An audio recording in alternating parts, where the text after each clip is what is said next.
agenda additions and approval, there is 7.5, request for decision property hail damage, 7.6, license of occupation road allowance, and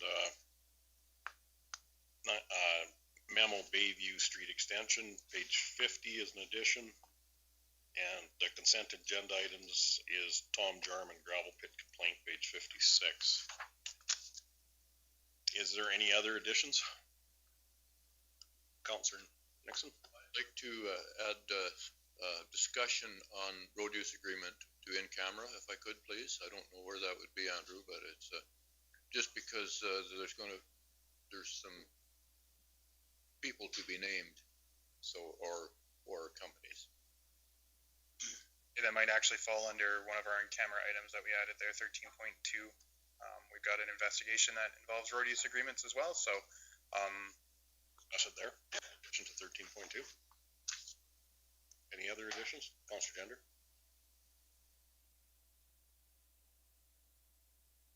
That note was just sent out, but would that be under old business then for an update, or is that what you're looking for, Ernie?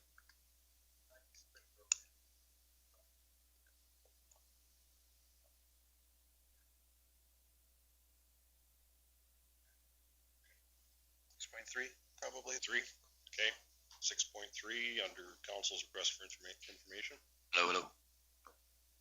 Thank you. Other?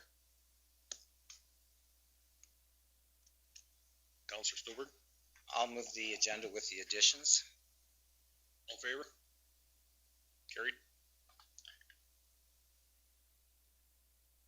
As Andrew said, we have 3 delegations today, starting at 1 o'clock. So we will move down to item number 6, because we approved the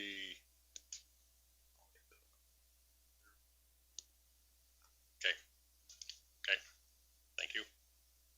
Any questions? Too many more. They're printed somewhere. Yeah, I'm sure. Okay. Any questions or concerns on the minutes? All in favor? Carried. We will move to number 6, council's request for information. 6.1, 835, Highway 835, Councilor Neitz. I brought this forward because I've been getting a lot of concerns about Highway 835 and its condition, and it's been deteriorating quite a bit in the last few years. And I was wondering if we could write a letter to the government and ask them if they would repair it, and I would like to have them do a traffic count this summer to see how many people are really using that road going up and down it. July would probably be preferable, but I'm sure they would choose their own day. But I feel that with COVID-19 happening this year, that this road is going to be a lot more busy. People are staying home, and people are going to go to their own lakes and stay in Alberta to do their vacationing. So I feel that this road's going to get a lot more busy. And with G3 opening soon, truckers will be bypassing Stettler and going down the 601 and then down the 835. So I think it's quite crucial that we talk to the government about fixing this road. So I'd like to put a motion forward to send a letter. Councilor Grover? All of 835 or just from Highway 12 to the lake? I know Highway 12 to the lake is very bad. I know Highway 12 south to 835 is starting to get ripped up a little more. I know James drives on that road a little bit more, so. And Yvette too. These areas worse than mine because it get past that and there's 2 big holes all filled with gravel. That's just what I would allude. Get it, but I got the floor, yeah. I alluded to the south part of that is as bad as the one going to the lake. So I just wondered how this here deal, and then if we're going to do that one east of town, it cut down on the motorcycle traffic out there because nobody dare go out there, or else they're weaving all over the road. I think we can do that, but I think it should be in general. We should name the other Highway 12 too on that. if we're gonna send them a letter, it'll be 8:35 from 590 to the lake, and it would be from where 12 comes into the county to where it leaves the county. I think would be fair. I think that should be in, then that would be an agreement to sign the letter. What's the thoughts of the rest of the council? We are naming specifics with those roads, it's because Highway 56 is everything's starting to take a beating, and I do think our government is aware of it. But I guess we can, if we put a letter, if the council decides to put them all on there, what the response is, but Councilor Needs. I just know that 835 hasn't been updated in a long time, and I think traffic especially this summer, is really going to get hammered, and then with G3 opening this fall, it could get worse. They're on the same page about G3, because I'm not sure we're supposed to be taking those trucks through Erskine. Well, I know that, but I feel like people still will, even though they're not supposed to. We'll end up getting revenue. Revenue maker. Erskine Road, Rick can correct me if I'm wrong, but the Erskine Road 835 through Erskine is banned, going to the lake's banned at 90% all the time, right? So that's going to deter. It's off now, but Deter some traffic, but that is a good way to reroute them, is that we could ask the government to make it even a 75% ban. That would definitely keep the big trucks off of there. But I did speak to Nate Horner last week and did say to him, because while I was on holidays, I actually made a tour. I started in Stettler, went to Camrose, over to Wetaskiwin, and down to Red Deer, and then home on 590. And I'll tell you, every single one of those highways, there's holes that are dangerous holes, because you have to stop for them, slow down, or avoid them. They're all falling apart, but the one thing I did notice is that they're all marked. So I think they are all slated to be patched and repaired. We can definitely remind them, because all roads within the county of Stettler are really starting to deteriorate, highways. We can remind them, but Nate did say with the extra money that's been put into maintenance that those areas he believes will be addressed. But if you're looking for 835 north of 12 to be rebuilt, then that's a different request, right? That's more like what we did with 855 when we lobbied. hands off. You mind if I add something to that?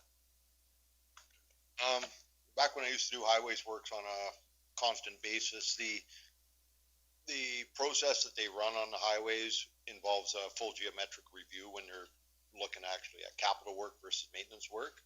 So I believe the reason they've been dealing with Highway 12 and Highway 835 as maintenance is if it becomes capital reconstruction, they have to bring everything up to their current standards of width, right-of-way, grade, all the approaches, and it gets very expensive. I've done a number of those jobs in the past, and they get to be huge. So I think their philosophy has been maintenance, because as long as they quote it as maintenance, they don't have to worry about the geometric issues and everything else that they have on there, so they're just maintaining what's there. The biggest issues aren't just the condition of the pavement on the top, it's a narrow lack of shoulders, the whole bit, and if they're going to get into that, it's no longer a maintenance thing, so it does become a full widening or reconstruction, and I think that's why they've been shying away from it for so many years on these narrow highways. Big job. Mr. Nyberg? That's exactly when we used to have the Minister of Infrastructure as our sitting MLA, we actually took a tour out there at one time, and the biggest issue they have with 835 is if they touch it, it's going to have to be widened, and if they widen it, they're going to have to buy dirt. If they're going to buy dirt, unfortunately in the county, you are buying dirt in the most expensive part of the county. So I don't know if there's going to be a whole lot that can be done with it, but it does not hurt to ask, because I think it's important that they know that we know that they know that they need to do it. So I'm with Mr. Grover in the fact that I think that a couple of things that we should be doing, we should bring to their attention that our 835 all the way south that have some major potholes. We could even take some pictures of them to make sure that the bureaucrats up in the offices up in Edmonton understand what we're running up against. I would shy away from the G3 particular item because this particular government might be saying, okay, you need a great upgrade. We're going to put that on G3, and I don't think that's their responsibility. They're going to pay some taxes to us, and I'm glad for that. So I think going east into our county would not hurt to have our neighbors to the east also talk about their issue with Highway 12. So maybe that's something that we could reach out to Paint Earth and to special areas to say something about getting that cleaned up. But they've only got about within their county about 2 miles left to pave. Oh, okay. On now, last year, yeah, repaved. Yeah, and the thing about traffic count, I think the traffic count would surprise you according to how many vehicles could be on that road. Because you look at a monthly traffic count, which they don't believe they'd use. It's not a daily count; it's a yearly count, an annual. And you look at that highway versus a Highway 12 or versus a Highway 56 or 590 and the seniority, it's a 3-digit highway for a reason. well, and I may add that there is a number of traffic counts that were done because of a certain development that went up there, and that traffic count wasn't what even triggered to have to change. We had to beg them to change to a stop sign up at that intersection, right? Because they said it doesn't warrant the traffic count to do that. So, just a couple of thoughts, but it doesn't hurt to ask. I would go that route. But I think if we're going to do it, let's do it as a whole, not individually pick one councilor's area. I'm in with that, yeah, but I don't think you want to do a traffic count on a share to the lake. Oh, I don't think so either. COVID thing, it'll be a third of what it normally is. Considering the provincial park's only going to run at 50%, you're going to be a lot less. That'll give them ammunition to say thanks to 50%, but now, I think probably 40% of the traffic what you normally get. I don't think a traffic count this year would help us at all on any of them. I agree. I just heard on the news last night that they're thinking of opening it up more, and I've heard that people are buying out RVs because they're wanting to stay here. So that's just where I'm getting my information. I think it might really be busy. To send a letter to the government asking them to fix 835, and then they've added Highway 12 east of Stettler and 835 south. From 590 to the lake, 835. And from basically all 12, but you can go east of town or whatever you want. East of town is the worst. They did, from Stettler to Tees has been fixed, right? So, and it might be on their capital plan to fix that stuff. It don't hurt to jog the memory. A motion on the table. All in favor? Carried. Announced. Who are we going to send it to? We should have clear direction to administration of who we want to send it to. Transportation? I think Minister of Infrastructure as well, no? Highways at all, does he? Manner for that? Rick has a capital budget too, right? Minister McIver? So. Yeah. And then I think we should CC our MLA. Decisions. Don't forget about us. We got pavement to do. Hey, Art on it from Brazeau County. He wants to pour oil everywhere. Stimulate maybe he is. Maybe that's why the price of oils went up. 6.2 Belky's Pond, Councillor Stolberg. I just want to bring up a couple items on this one to try to get a meeting with Environment again, and some questions on summer maintenance. I know CEO Yvette Cassidy and I had met with MLA Horner last year on this, and he had arranged a meeting with the Environment Minister, Jason Nixon. And then with COVID coming along, that one got canceled. But I'd really like to see if we could authorize administration to try to pursue another meeting with Alberta Environment. I was at the pond yesterday. It's continuing to deteriorate. I mean, there is absolutely no access to the east side of the pond because you can't cross the dam and the the north side, and on the south side, the trail's flooded. So, and the access road has potholes in it, and the trails have potholes. They're driving on the grass to get around the holes, and grass hasn't been cut this year, and it is deteriorating. So, I would like to make a motion to request administration to try to arrange another meeting with environment whenever we can get their ear again, because it would be a shame to lose this if that dam washes through. Of course, there is no keeping the fish in the public side. They'll be into the private water on the other side, so it'd be quite a loss.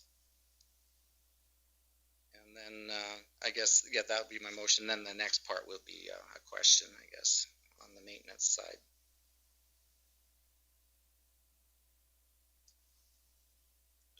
Other questions on that motion?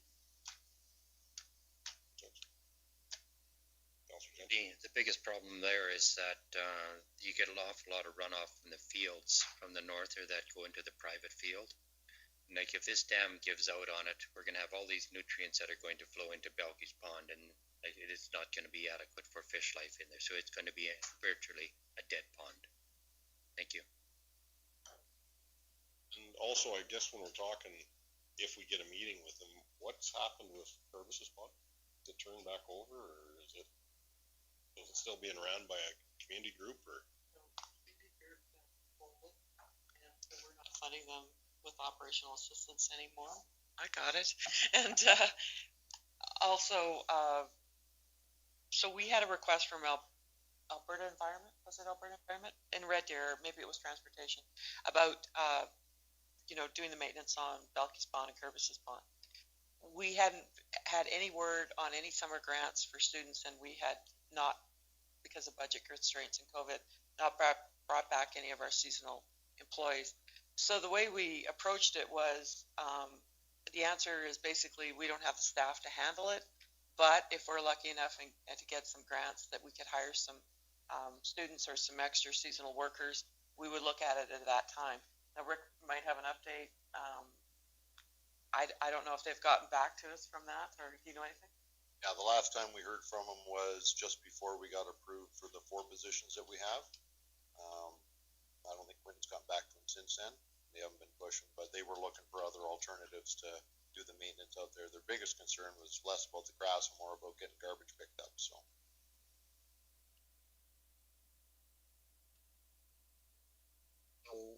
If we have got approved for 4 summer students in our staff now? Okay. So if the government came back to us, would that be an option for the county to do that again, or are they already strapped with too much? Well, there's, that's a quarter of what we usually have on board for the summer. I think that, Rick and Quentin would have to sit down and take a hard look at it. We had a guy call us the other day wanting to know if he could launch a boat in Purvis's Pond. I don't know if he was canoeing or jet boating or fishing. And you can at Purvis's. Yeah, so we're getting the questions, but it's whatever. Asking if it was open. No, if he actually wanted to launch a boat. The boat in there all the time. Yeah. So I guess it's council's direction. If you want us to take that on, then I guess we got to find a way to make it happen. I've been getting questions on the maintenance side. So I guess if the county's not in a position to do it, we should be maybe again lobbying the government to get someone to do it, because it is, getting in bad shape, really quite bad shape. So I guess we can leave it with our administration for a bit to see what they come up with on it, and then go from there. Oh, just a question, Councillor Stilberg, any community associations that might be interested in taking it on? And we could transfer the funds that we would normally get paid to them? It's a possibility, I would say. Yeah. Because that is one of the things that we were able to do with some of the mowing this year, is that we've reached out to buy more Indiang. And I did reach out to Red Willow after Wayne found me a call. And I sent them some maps. I haven't heard back from them yet. But it was basically because we didn't have the staff for them to take on some extra mowing for it. So I'm just wondering, maybe there's a, We could fill that out. I know some people have offered to help, but I don't know if the, to the scale of doing the mowing, but it could be. Yeah, we can check that out too. any comments, Rick? Regarding those sites anyways, I mean, the level of service requirement, considering the income we get from them, they are a very difficult thing to deal with what they want. And, you know, they want the washrooms all scrubbed down all the time and everything. And, you know, our kids are more grass mowers than they are cleaners. So, you know, with the shortage of staff this year that we started with, you know, my goal was to let's see what they do on their own for a year and actually see what the value of all this stuff actually is, rather than just bail them out all the time, right? Because we do have lots to do and we're behind on the grass already, and it's been a tough spring that way. Things just aren't working the way they're supposed to. And community groups would be capable of looking after the garbage and washrooms and stuff, probably quite easily, but that could be checked out as well. Question is to Rick on the in the report they state that if they release any water that our road would be in jeopardy over the say like the 50 years that this pond has been there. Has there been issues in the past, or is it really in jeopardy? If they had a mass release of water or that dam gave way, yeah, it's taken the road with it. The issue I have, and this has come right back for must be 4 years now since they first came out there and called us to go have a look at what could be done to repair it, is this is a dam, right? So it should be a licensed facility. It should have regulations regarding release rates and everything else. And in my mind, that puts the responsibility on the government for anything that a breach or anything would destroy should they release at a higher level than they should be. That said, I don't think we've ever got that point directly across to them to the point where they understand it and or accept responsibility. But because it is a dam, those things are supposed to be licensed. Just because it's their dam doesn't mean it should not be licensed, right? So it really comes down to responsibility. But yeah, I mean, the road is a problem. When I did some survey work down there, what I determined is the road appears to be built, about that much higher than what the natural overflow elevation is around there. So even though the road does get waterlogged and it's hard to maintain in that spot, unless it comes down fast enough it can't get through the culverts, anything they are releasing is going out over the natural overland area at an elevation slightly lower than the road top. The only way really to protect yourself against a major release would be massively expensive large culverts or things like that, which it's almost cheaper to move a little bit of dirt and put the road back where it was afterwards compared to trying to plan for a major event like that. But right now, with a little bit of water that is coming that presumably is the correct release rate, it's going through the culvert, it's going across the road, and it is looking after itself. But it does come right up to the shoulder. Just wondering on there, with the area that is being flooded, is there any way of doing work that would alleviate that? Depending on which area you're talking about, it's flooding. We've had concerns from the backside that the dam is flooding out farmland behind it, and that was causing grief. We haven't had a lot of grief on the downstream side other than the water's up against the road and it waterlogs the road a little bit. My solution on that would generally be, get the road up a meter higher through that section and it should look after itself. That said, there's more going on there than just that, right? And just like with 835 or anything else, traffic volumes, amount of use, with a little bit of waterlog activity, when the spring is, in place, when we're getting a lot of that initial water and thaw and water backing up against the road, that's the only time we have that big of an issue. Other than that, the culverts are generally working and getting the water where it's got to go. I have a motion on the table from Councillor Stolberg to have administration put a letter into Alberta Environment. Another meeting, yeah. And lots of discussion on that. All in favor? Carried. New business, 6 road bans. Councillor Gender. Road bans? I'm just kind of wondering, like, whether we took the road bans off a little bit early this spring, because like there was, when I was up on, I believe it's 39-4 east of the Liberal Road. It was across a slough where there were quite some ruts in it. So I'm just kind of wondering whether, being that, like, even to date, last Sunday when I was moving trees in our own yard, there's still frost in the ground. I'm just kind of wondering whether we are taking the road bans off a little bit soon, whether we leave them on, say, like another week. I guess it's judgment call in there, just to try and save these roads up. On my discussion on that, the gravel came off, a few weeks ago. What I'm discovering after watching this year after year after year now is I don't think it much matters whether the road bans are on or not. The vehicles that are doing the damage to the roads are going to do it whether the road bans are on or not. It seems like as soon as we start getting the farm traffic, once they're able to get into the fields, that's when we start having all the major problems. I don't think it has to do with trucks that are legally hauling and whatnot, following the road bans. I think by and large, and you can usually chase a lot of the damage around by following tracks and see where it's coming from.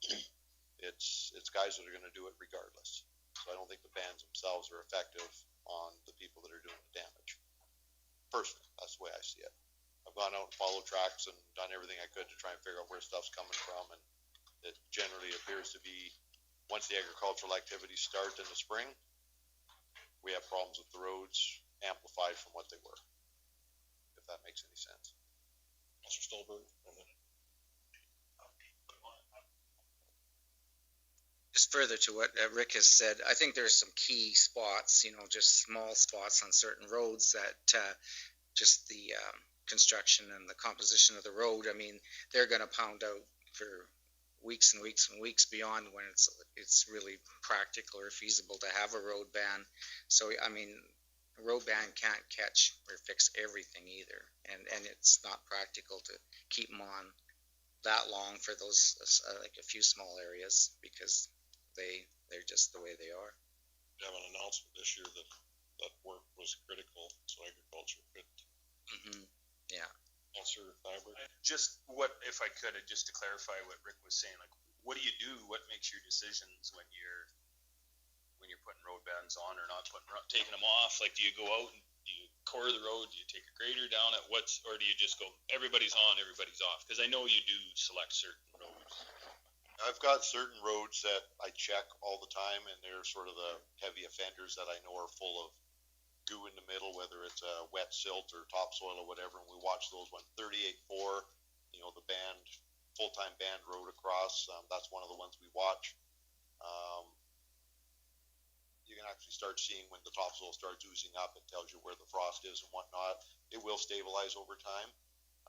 But we got a number of areas like that we watch. We also start construction early in a lot of cases.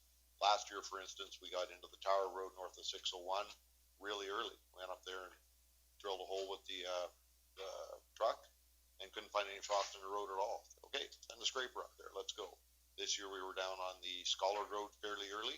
Couldn't find any frost in there either. So, a lot of it's going to depend on where shade is, the orientation of the road and things like that. North-south roads, the frost is going to come out sooner than the east-west roads, and the road is at its most tender state after the melt, like when the frost is just melting and turning basically the water. That's the worst time, and that's when you really start seeing the pumping happen. Then it takes a few weeks after that for that water to dissipate and start equalizing out a little bit before the road stabilizes. So, and it's going to happen at different times. I'm pretty sure last year I think we did north of Highway 12 at a different time than south of Highway 12 based on what I was seeing out there. This year we did the whole thing all at once because based on what I saw this year, it didn't seem to matter. The traffic was still doing whatever the traffic was doing, and we also had a late fall this year as well, and there seemed to be a lot less acceptance of the idea of a late fall out there. The amount of phone calls we get, and you look at the damage is happening anyways with the bans on, kind of what's the point, right? Yeah, thank you. Mr. Nixon? I just pretty much have the opposite opinion. I think that we should, if we put road bans on, put them on for a short period of time and let the economy keep going. I've had several calls about, and I get calls quite often, when's the road band's coming off, when's the road band's coming off, and just, yesterday I had a call. They weren't aware that the government had taken the road bands off yet, and they had come off, I think, yesterday or the day before at 1 o'clock. And Crescent Point Energy, for example, had all their wells shut in because they couldn't afford to haul a 75% load out. So, I mean, particularly this year with the economy slowing down, I think it's important to have these companies going and get them going as soon as possible. Sometimes it might be cheaper to fix, like Rick had mentioned a few minutes before, fix some of these spots up than close the economy down. Oil hauling was deemed as one of the services that wasn't shut down with bounds, wasn't it, this year? Agriculture, and I thought hydrocarbon. I mean, a gravel road, no matter what, we can fix it, right? That's always the bottom line, is we can always fix it. Fix it or repair it. Stuck in the middle of it, but we can always go in and fix it. It's the paved roads that I think the bands need to go on, and they need to stay on until our roads start looking like 835 and Highway 12. Gender. I find the most damage is done when the ground is still frozen. You've got the moisture, it can't go down, can't go up. It just kind of sits as mud on top of this frost. And so as long as like the weight axle is going to be penetrating down to there, that's where you can have your road failure. I disagree with Councillor Nixon. and I live in a farming community, and they've got, like, if you got that Super B, you have it half full. What's that, 6 quarters of wheat you can seed? Half full of fertilizer, half full of seed. Canola, I can carry enough canola in the back of my Ford truck to keep them busy for all day. So I don't see, if they have a contract to haul grain out and they call for it and they have to haul it out, we've always, as a county of Stettler, usually if it's a short straight to the highway, we'll let them haul in the morning when the roads are frozen, or as stiff as they're going to be. But just to take it off hilly-nilly because, Present Point, my one friend used to work out there. We used to haul out of there. A lot of water for what you get out of that Present Point thing over there. And I know who operates those wells. And a lot of the little guys, or the guys that are producing a lot of water, they shut them in because it just isn't feasible at the price they are either. Even like Bear Spa there, they've shut in. Now they're starting to open back up. It gets over $30. But no, I'm not in favor of beating the roads up so bad that we can't drive on them the rest of the thing. Keep a little bit of road band on them like we normally do. Most of the farmers in my area are getting fairly well, know what the rules are. They're getting trained. They know that they have to haul. And feedlots now, they have a 50,000 bushel bin, fill it up before the road bands go on, and this is happening now. So I'm not in favor of just going hilly-nilly. Thank you. So we talked a little bit about getting a packer for the back of one of the graders or a couple of graders. I know that we put everything on hold on the capital purchasing end of things. But if we had an opportunity in the fall to get the packer on there and maybe tighten some of these roads up, is that something, Rick, that is a possibility? And what kind of money were we talking about that? I think the packer that we proposed was 35, I think. But bearing in mind that the problems that we're having with the roads that are spewing topsoil with moisture up the top, that packer's not going to help.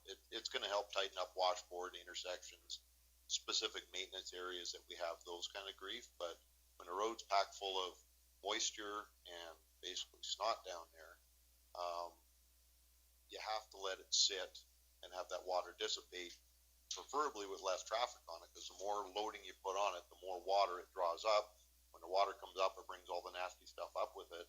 And other than getting that stuff out of there, I mean, it doesn't pack. If you have a look at the road we just did a little bit of work on for Mr. Grover down there, we dug that thing about 6 feet down in that slough, and there was no organics, but it was all wet, black silt, and you could do anything you want in that thing, and all it would do is squish. So you got to take it down farther. You got to bridge over it with good material, keep it from mixing in with the clay by adding cloth to it. I mean, There's so many miles of that stuff we got. The only way to protect yourself, if you want to not have to core them all out and get rid of the material, is to reduce the loadings on them, whether it's quantity or overall weight. Well, I know you It's less of an issue if it's, one here and one there. It's not going to do much, but we know it's one of our biggest problems is actually on the White Sands Road with the light traffic up there, because the quantity of traffic running in there, constantly sucking the moisture up with the silts, gets all over that road and it's unmanageable. And that's just stuff on the surface because of the traffic volume, right? I know you had some, I would say success, maybe limited success, but at putting in some of that heavier material on some of my wet spots or tough spots, and it worked well. And I just think if you could pack that in a little bit better, we would have, it would seem to work pretty good. It did already, but it just doesn't seem to be. The problem is when you put it on, it's dry and it doesn't get packed in as nicely. Watered and worked in for sure. Laying a bunch of that up north right now, and I actually asked Quentin to go out and water the gravel we're putting down today to help it work in, because you don't want to wait for rain or it's all leaving, right? So it does do a little bit of good, but it's still a temporary. You might get a little bit more time out of it than you do your normal gravel, maybe an extra season. So it does that. It also slows traffic down, which, and it's tough on my motorbike. Gonna help, right? Get a lot of complaints about the size of the rocks for sure. I'm a guy that rides motorbike. It's the boulders. Just to talk about the, Councilor Grover said that, a half load or a 3/4 load would work, but farmers, a lot of farmers in my areas, I'm sure as in Councilor Grover's areas, farm not in their own backyard. They farm maybe 20 miles away, and so you load up half a load of grain, half a load of fertilizer, and you're gone. So you might have to do that a couple times a day even, but it's not it's a heavy load, but it's not a repetitive load, I guess. So and people are going to do that anyway. They're going to, and the fertilizer has to come in, and the guys that are going to haul the fertilizer from miles away aren't going to come with 3/4 of a load. So you got to work with the system somehow, and we know that the roads are going to be punched out whether we wait till August to take the bands off in some spots. So it's just I think it's working with the system as best we can.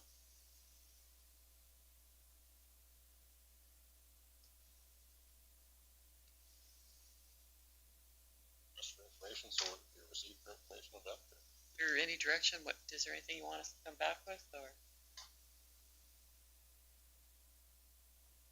I just find it's a very difficult call every year, like for whoever is going to be working with road bands. This year, they were at least 2 weeks later in the season. Yes, there's also a real big push, so it is going to be very difficult for you, Rick, in order to be able to say when they're off, when they're on.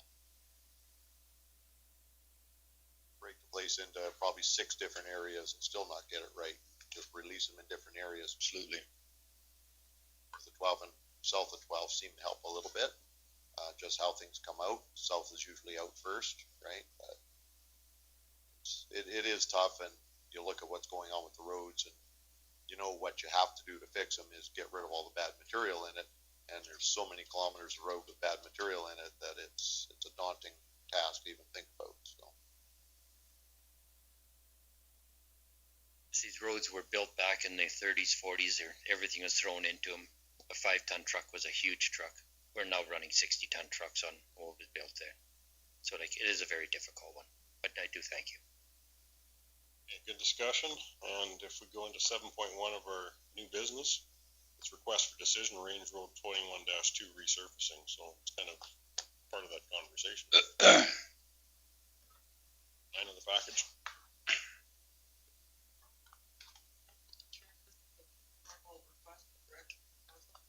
What you would like us to do with that road, as we talked about earlier, Rick and I did meet with McDonald's. They're willing to allow us to rip the road up to just about the whole thing, but about 1.5 miles from 601 roughly. But they would like some kind of dust control on it if possible. And of course, we have a outstanding development permit where the person wanting to move forward with his development is requesting that the 75% ban be lifted and the road go back to 100%. So it's up to council. No, I've got a lot of phone calls about this road throughout the years, so, and they want it fixed. And I think it was very good that we went to Old McDonald's and spoke to them because they put a lot of money into putting a hard surface on this. But how many years ago was that? Do you remember? 11 years. 11 years old. Even closer to 13, but yeah. That one. Yeah, and I've had a lot of people say that although last year they liked the patching, what we did, but I think to keep this road up, we do need to rip it up and then, but still put some kind of light oil or some kind of dust abatement on it to keep the dust down, because there is a lot of traffic on this road, especially in the summertime. So I'll make the motion that the County of Stettler approve a project to rip up and prepare. Well, Rick will know how many meters. And a dollar base, we gotta, I guess, also figure out how we're paying for it, so. And to do the dust abatement. Probably savings of $15,000 from not patching it with hot mix. And we're also going to be ripping up the landfill road, the Stettler Waste landfill road, and applying clean track or light oil, but Stettler Waste is paying for that 100%. We also thought maybe we could take $5,000 maintenance money at Buffalo Lake, but we're already getting requests from other community associations up there that would like a little bit of sand, a little bit of this, a little bit of that. So I'd like to leave that $5,000 there. So I'm short at least $15,000 to $30,000 of how we come up with if we want to put the dust proofing or clean track on the road. If I may as well, the asphalt that we were talking about diverting doesn't just do that. It also does other locations that wouldn't be able to get done as well, as far as patching goes, because money would be spent there. Right, so the money is essentially the main stumbling block right now. Mr. Grover? Light oil, how much does the road cost to do that mile and a half? And would the new developer and the old developer kick in for some part of it? For all of it? Or all of it? That's coming, yeah. Yeah, we didn't approach McDonald's about that. Had a kind of a preliminary conversation, but they feel that they put over $200,000 into the road when we originally did it. They've got 13 years out of it. Exactly. I have no problem going back to them, but they were the only ones along that road that did contribute. I think that even through a road use agreement, the new development should, I think, have to assist with some of the costs. What would you see, half and half? Nice, but it's still, you're looking at what, 45,000, Rick? Well, it's Light oil on it? they've actually requested the clean track because they like the way it's performing up there better, which is about a saw off right now as far as costs go. That said, you're dealing with about 30,000 per mile on the low end. With us doing all the prep work and everything on the road outside of that, that's just the product and the gravel it's going to require to get on top after we rejuve the road. Or it's about 1850 a linear meter. So how far we go right now with the money that I suggested that we divert over to there, we can get 1,000 to 1,200 meters, 3/4 of a mile done from the bottom up, which tends to be the worst of it. That said, the rest of it is going as well slowly, and we can do it in pieces over the years. We also have to think about the time frame. Even if there is some assistance from the developer that's proposing to do something there, if that doesn't get converted in time for us, to do it in this budget year, when is it coming and how are we funding it in the meantime, if we're going to get at it, right? Don't mean to throw a stick in the pond here.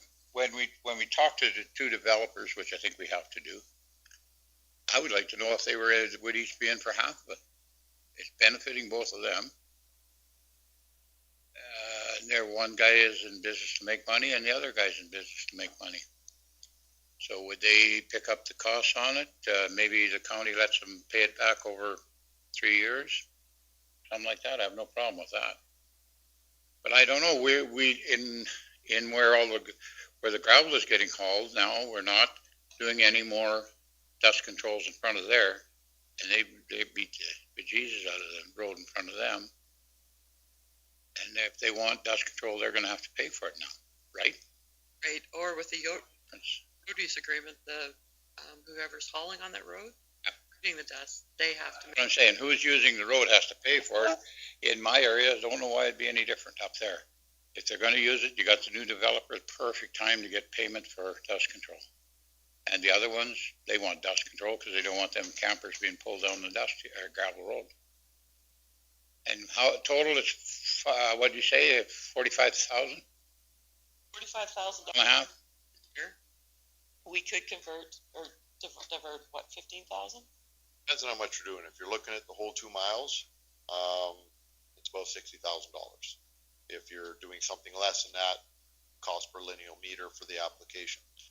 Just to throw one more monkey wrench into this, talking about letting them pay for it over a few years, the oil and the clean track are essentially an annual application. It's going to need reapplication pretty much every year. If, on occasion we can skip a year kind of a thing if it's performing well. Just bear that in mind that this, the chip seal that was on it was 3 to 5 years. Okay, you're going to be in for, we're not doing up past where the developer goes in, so that's 1.5 miles. So you're at what, $45,000, right? In 1.5 miles. Yes. Yeah. Okay, you're in at 45,000. What is it going to be next year? You won't have the gravel to spend money on, so you're dealing with product cost of. Bear with me for a second. I got a calculator available.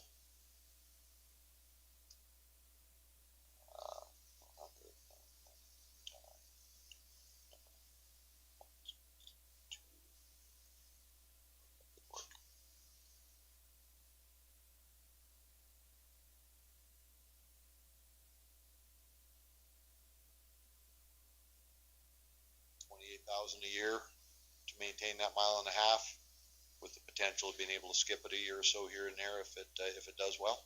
I don't think it's the rest of the county of Stettler's ratepayers' responsibility to do that. I'm sorry, but if we're not going to do in front of where we're hauling all the gravel out. That's why I wanted to mention that. It's not just a dust out of there. I just doing that little short piece to keep the dust out of the yard so they don't end up with that much dust on everything and clouds them out so you can't work in your own yard. Then we got to chase whoever is hauling by it, whether it be a pipeline company or whoever. We have to get after them to put spray water in front of it. Unless they want to buy a water truck and spray it every day. I don't know. There's different options we got to look at because of the budget restraints that we're in. It's tight. Thank you. Mr. Nybergs. The economics of this doesn't make any sense to me. This new development, I don't think we're going to gain any more taxes off it. If it's an agricultural service facility without any retail sales facility, he's basically going to put this up in the middle of a quarter section with no actual structure. So there's no economic gain. So we're going to spend $25,000 of our county taxpayers' monies to oil something with no gain. I don't know about you guys, but I've been in business for a while, but you won't be in business for very long if you continue to do that. Number two, the individuals that are at the lake are the ones that are making the money on this. We, again, don't make a lot of taxes from that particular facility because a lot of their property is on skids or they're non-taxable facilities. So, we don't make huge money on a campground, unfortunately. So, the individuals that are proposing this are proposing to make money, and we're asking our rest of our county ratepayers to lose money. Doesn't make any sense to me. I'm not in favor of that. We as a council had spoke about ripping up this road anyways and saving ourselves some money. What is the cost of actually ripping up the road?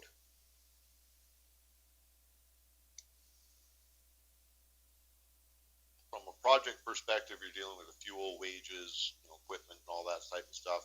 $5,000, is that what we're? The hidden costs on that are gonna be, if we do all 1.5 miles to the 2 miles or whatever section you wanna do, if it's that far, that's probably closer to 20,000 of hidden costs just on the manpower. $8,000 just to rip the road up. And we made that decision because we figured that it was going to save us money over the long run.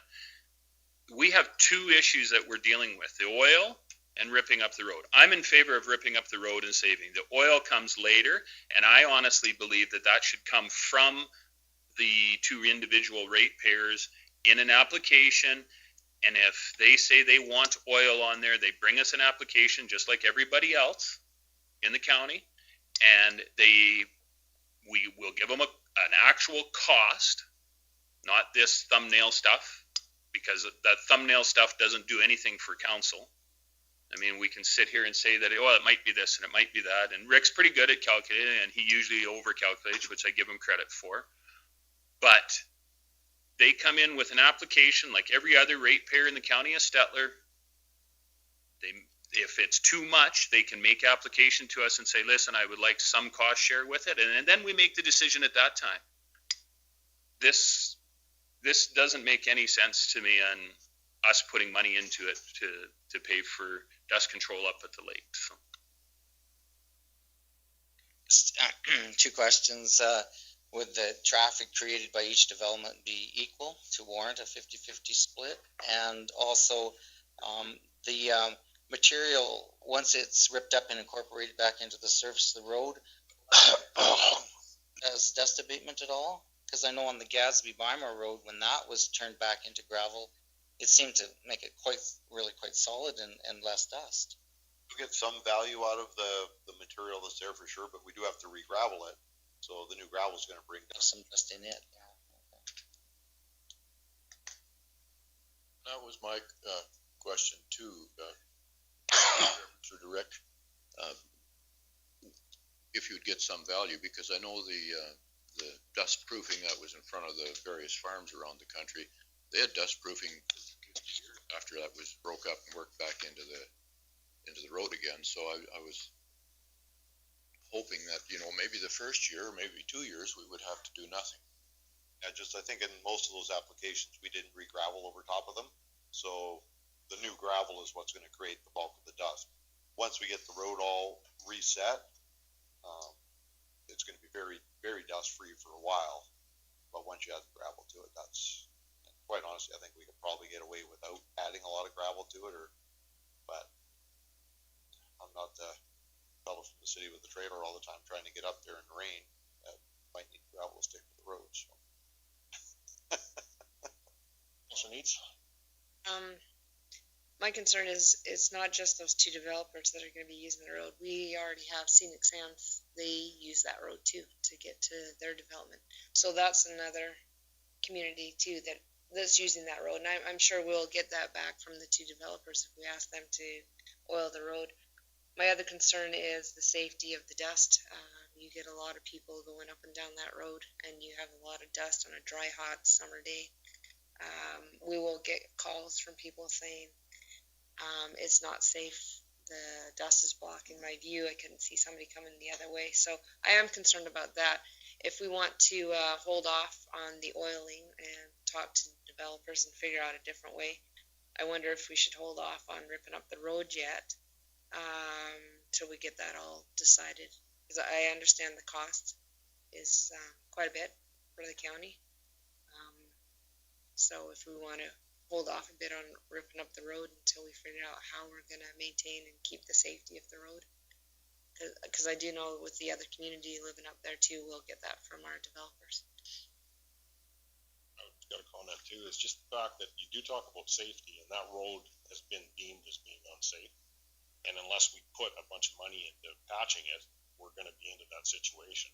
We have a developer, we talk about oil, I agree with what James is saying about ripping the road up. But on the same sense, we have a developer that has two approaches that are going to have heavy trucks coming in and out. I do believe, as part of his development, minimum, we have him oil in front of both of those approaches in order to, so it is dust free there where we have holiday trailers possibly being, beat Super B's pulling out. But that's my opinion. Councillor Nyberg? That's exactly it.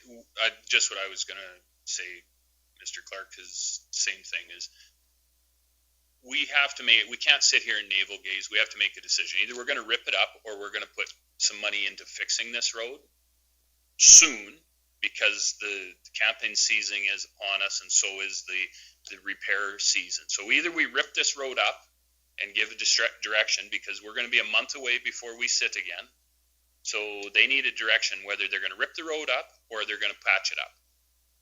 So whether they oil it or don't oil it is something that has to be done, can be done later after the fact. But it is, I agree that we've had safety concerns because the road's deteriorating to the point that we either need to fix it or flip it. You can use that quote.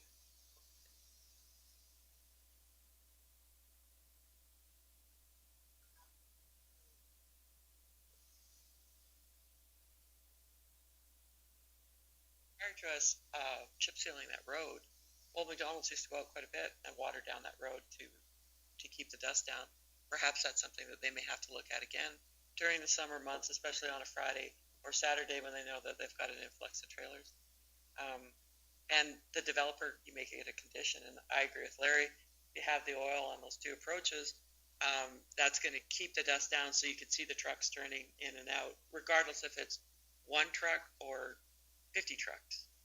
At least you're going to be able to see them turning in. And an average of about $15,000 every year. So we've been kind of throwing that away for a number of years. This year, if we do it once, we're very close, $15,000 to $20,000 in having it repaired. I find that we should be going ahead with it, fix the road up, and yes, definitely the other two do pitch into. But there's also the, like Cherie had mentioned, with scenic sands, the amount of taxes that we receive out of there, they do utilize that road a lot. So yes, we may have to be looking at, say, some dust abatement on behalf of them also.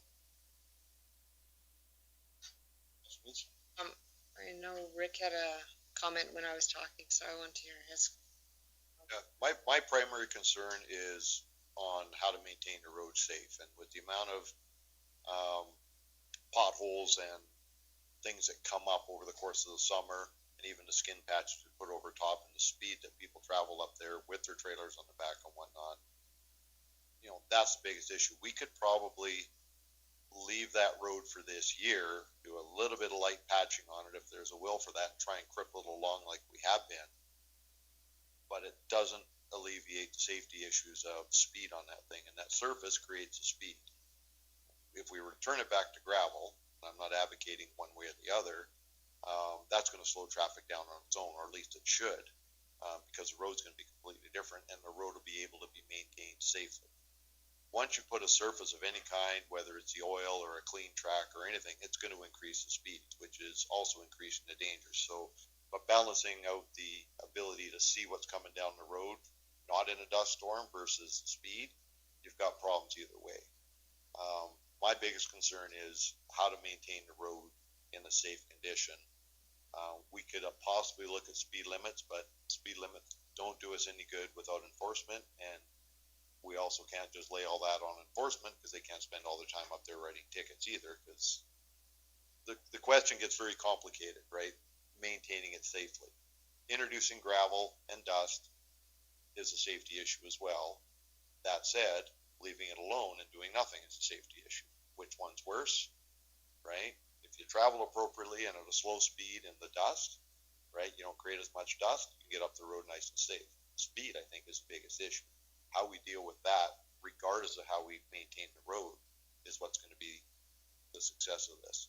We can limp it along, and hopefully we find a solution to slow people down, or we put it back to gravel and slow people down. It's the speed that's going to be the problem.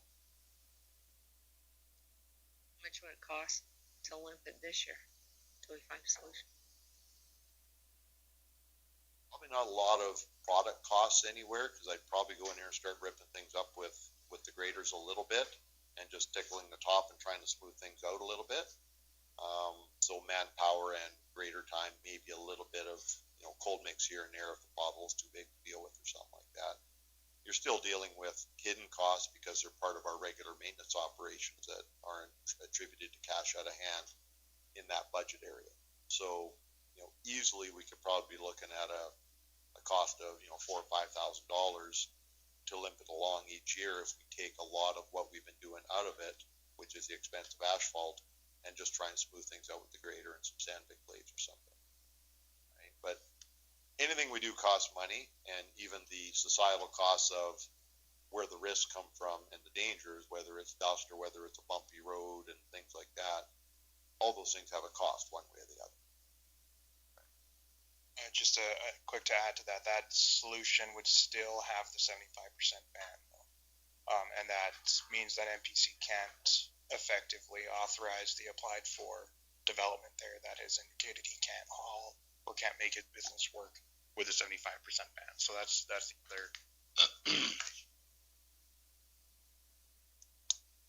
On the surface, that's there. Could give him an exemption.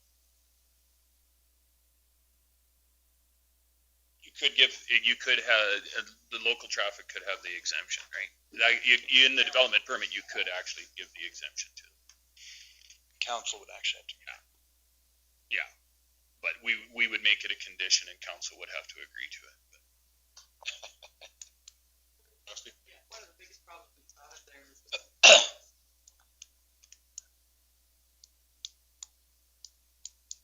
just pull off of there, they hit the crater and the door opens, the dishes fall on the floor and everything breaks, and that's Old McDonald's number one concern.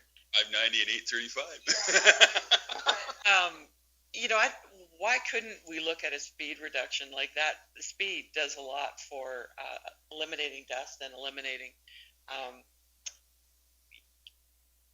danger. It makes it safer. We limited the speed to say 60 kilometers for 2 miles. Even for scenic sands residents, slow them down, makes it safer. And we could sign it really well like we did with the four-way stop. People were going to tar and feather me when we put the four-way stop in. Now I'm getting calls, well, that was the best. County should have did that years ago. So maybe if we lower the speed, it could be a good thing too, right? Couple tickets and... It's just 2 miles. Yeah. I wouldn't suggest just 60. I mean, I might want to go a little bit lower than that. 30, traffic on a gravel road and see how the dust is generated and whatnot at different speeds. And I've done this. A little bit less than 60 might be a little more successful than that, right? Mr. Nixon? Andrew, I guess, made the point, but yes, that was the thing. We wanted to make this a 100% road so they could haul agricultural produce over there. So I think we have to consider that as well.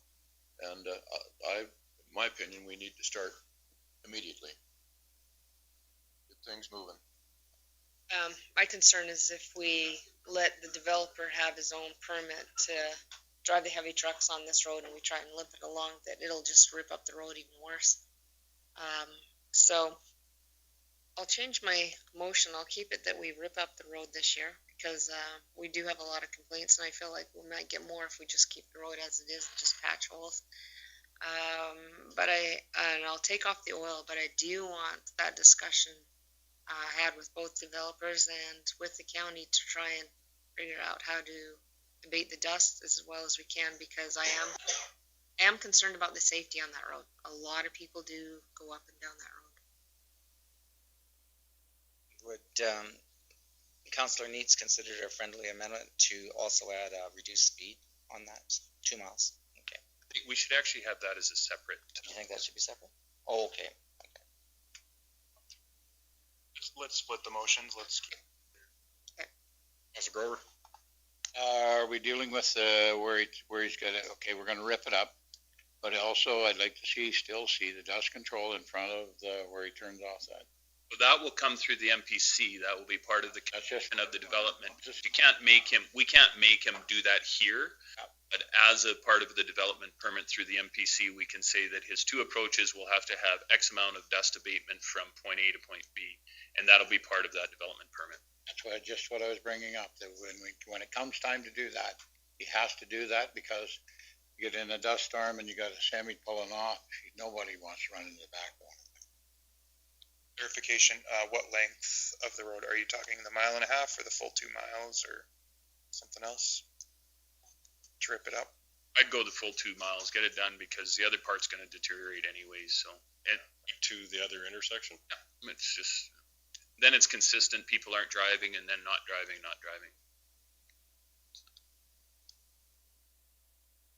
Works, Rick? Suggestion anyways.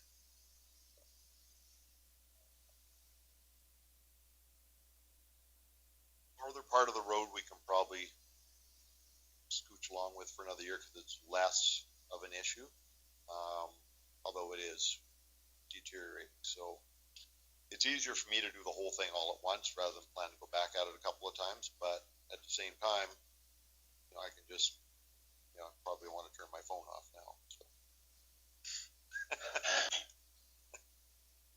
Gonna get crap either way. It don't matter.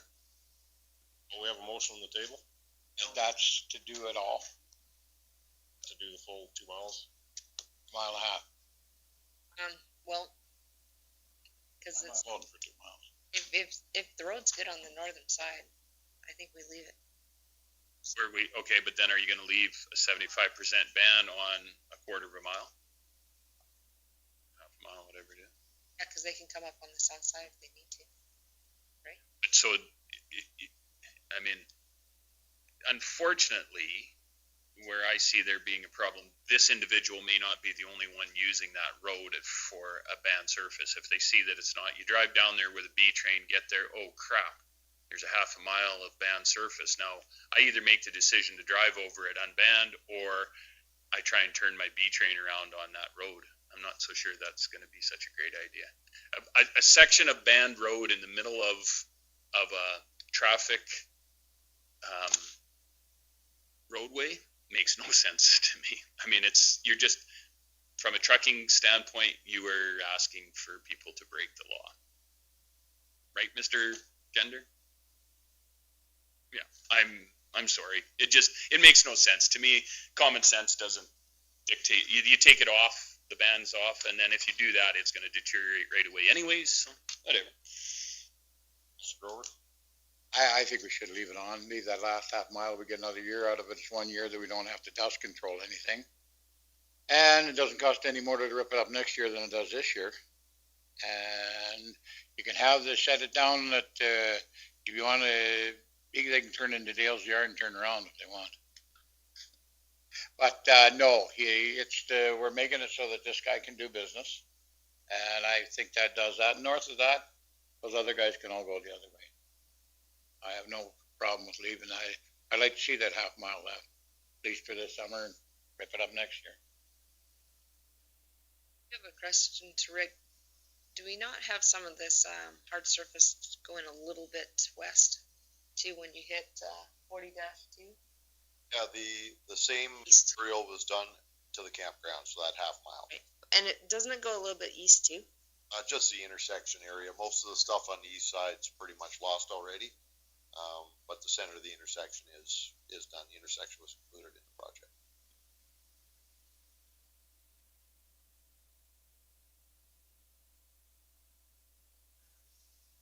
Agricultural trucks on it or B trains? I think that's where they're getting your recreational. The 1.5 miles will cover this. Traffic speed too, right? I mean, you hit a bump at 50 or you hit a bump at 100, it's a different story, right? All older sewer road, but I mean, that user is the person responsible for that truck too. Yeah.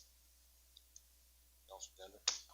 Biggest problem I've seen whenever you have dust abatement generally tends to fall apart right where they meet together. And it's very difficult for a grader to be spending time to try and match this in. As soon as you get these potholes filled in, they are not filled in 100%. They're pounded out right away because of traffic coming on them. I find that for the length of time that it takes for a grader to turn around and fiddle with these is not worth the time. Rip the whole thing up.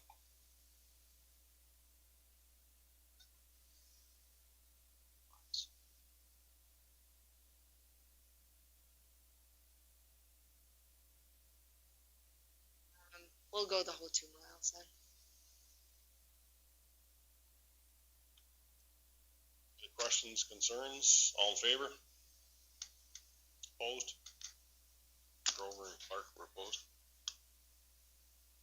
Okay, ooh, that's, We were gonna consider a second motion at that point for the speed limit now. Mr. Chairman, if I could, I think what we should do is at this point, it would be prudent for council to not only ask administration to come back with because we could sit here and throw a number out and go from there, but I think we should have our peace officers in conjunction with Public Works have a little discussion about what a proper speed limit should be for that road, and at that point then bring it back to council for next meeting to bring that in. So I'll make that a motion that we instruct administration to bring back some information for us on an appropriate speed limit for that particular section of road. questions, concerns on that? All in favor? Carried.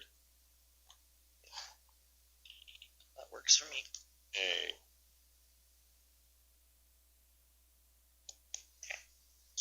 7.2, request for decision, tax forgiveness request, page 11.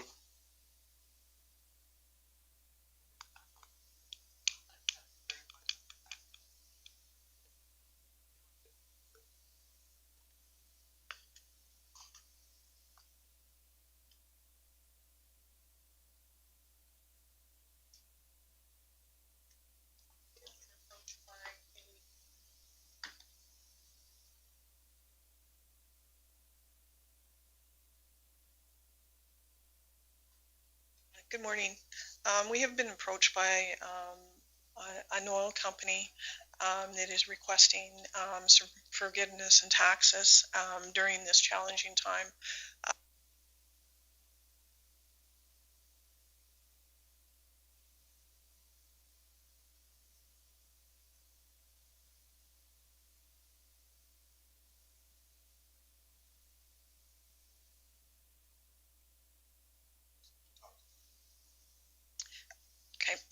During this the downturn in the economy with oil and gas prices, they have all indicated that without a little bit of assistance, they may not be in existence with the significant challenges that they may have over the next period of time.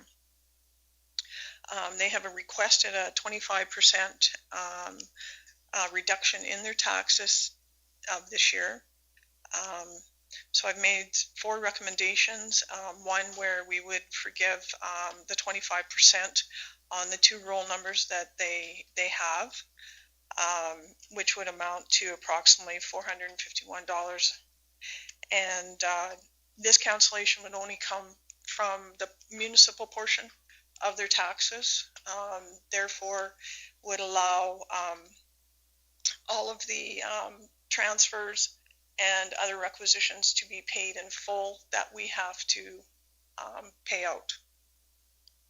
The second request is to forgive the taxes where you guys can decide on an amount if you choose.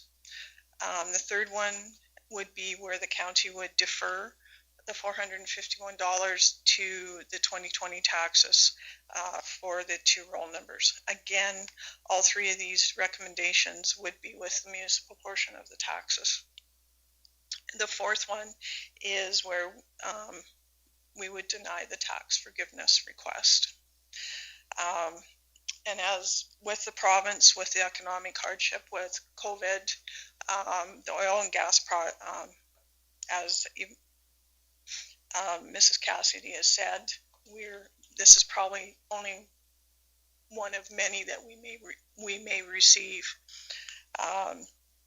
Also, the province has put together where they were doing a 6-month deferral on just the school taxes for non-residential, and with our tax levy being due after October 1st, we've already met all the requirements in regards to that.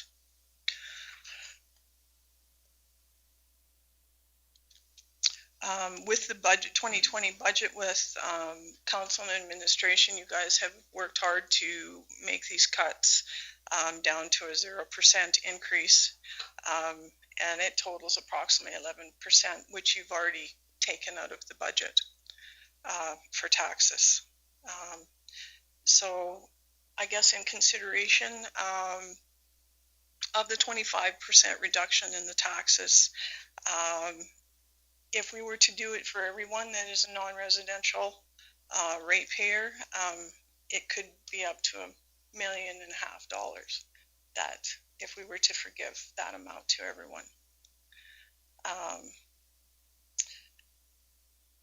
And that we may also get other requests that's not just in non-residential. There could be requests in all of the other tax and assessment classes.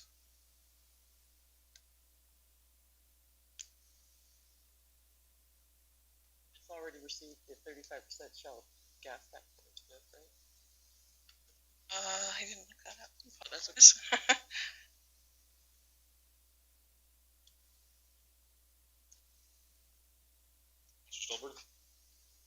I don't think our county's in a financial position to help anyone get through the COVID situation or the oil and gas downturn. I think that would have to come from another level of government myself. But to move this along, I could make a motion that to recommend option 1, that we forgive their request of 25% of taxes. See where it goes, see what council says. I just wonder what council would think about deferring the tax until next year. We don't know what things you're going to do, but I mean, that would be a gesture at least. It's deferred next year and then they default on it. The educational part, we have to pick it up, do we not?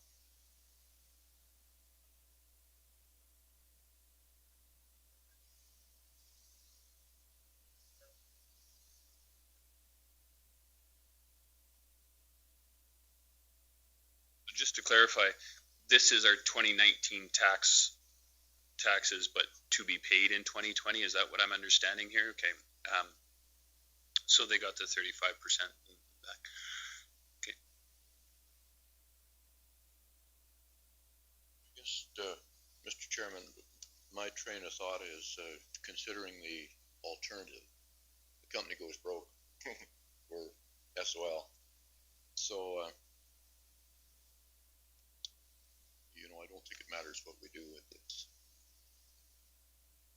Well, Mr. Nixon, I understand people's hardship, but I'd be honest with you, if you're a company, an oil field company, that $2,000 is going to make or break your company, it maybe should be broken. Unfortunately, I know you're looking at every option to save money. I get it.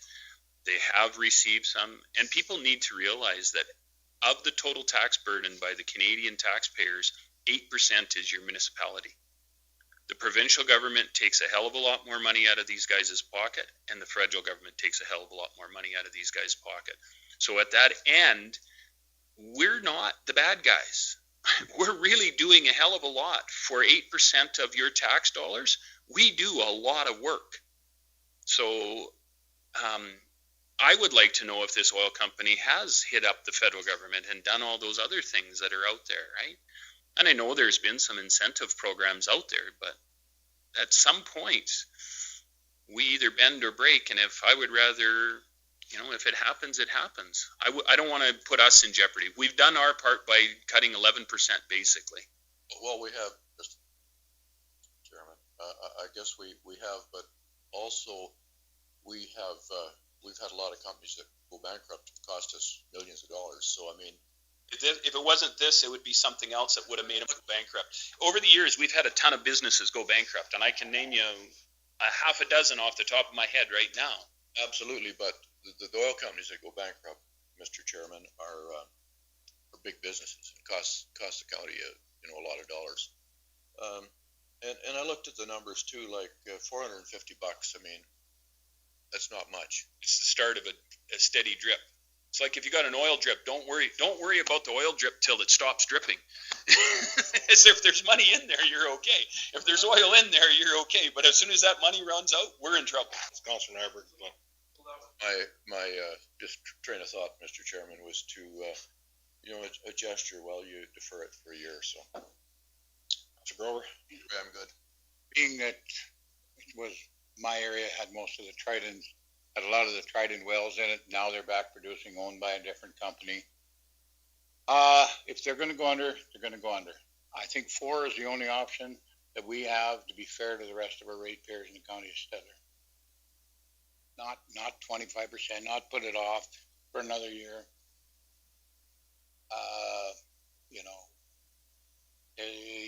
Trident was in here, and I'll speak about it, and I don't care.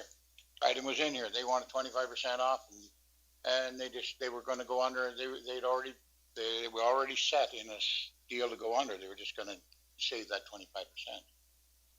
So I think we should just go with the number 4, and that's the end of it.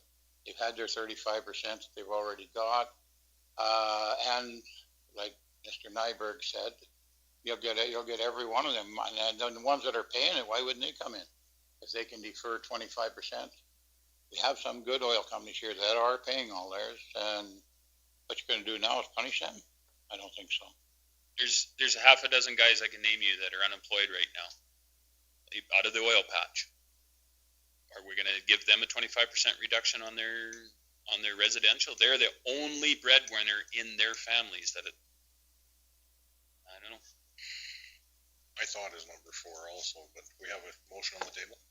Well, my thought was if we defeated option 1, it would be automatically make it number 4. But I guess when we have 4 options, it would make it simpler if I reworded my motion then to go with option number 4, which would deny the request.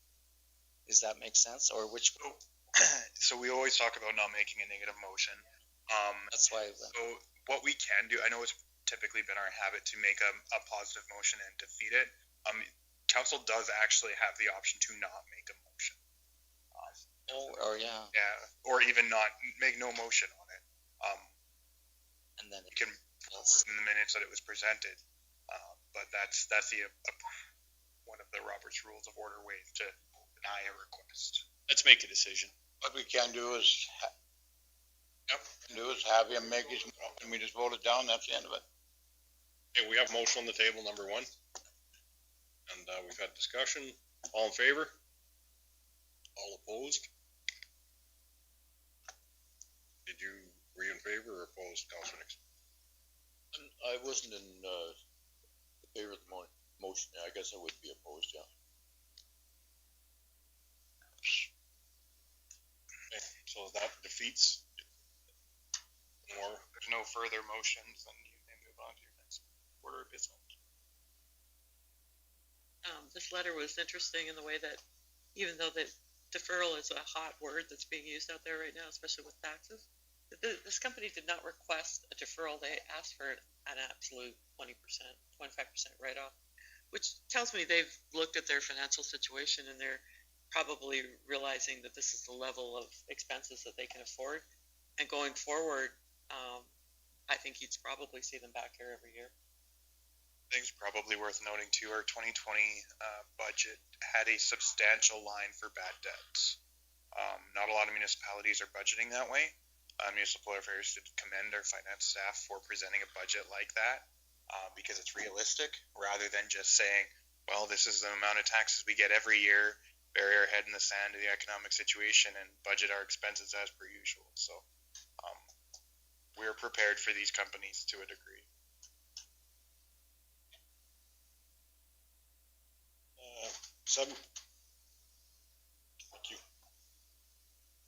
7.3, request for decision lot sale listings, page 15 of the package. Thanks, Mr. Chairman. I'll let Andrew speak to this. So we've got several lots listed in Erskine and Botha. That contract technically expired in April, and we discussed briefly with council through COVID and email to extend it. We never formally entered into a contract extension, but Royal LePage did keep our listings live, and we've seen some movement as a result of that. We've got 3 lots in Gatsby sold, and there's a couple lots being looked at in Erskine currently through our current realtors. So I just wanted to bring it forward to get a motion one way or the other on whether we should extend it and until what date, or that we retender it. We're a little busy to get it retendered immediately, but we certainly could if that was council's direction. If we were to extend it, we would work on getting the retendering prepared during that time as well. But it's council's decision ultimately which direction we go. Mr. Nyberg? Mr. Chairman, I'd make a motion that we retender with the current way that we're at for 3 months, which will give our staff to have time to tender this out and know that at the end of 3 months that they be ready to send out a tender, actually at the end of 2 months, because we should have it a month in advance. So that'll give you 2 months to set it up. Does that give you enough time, administration?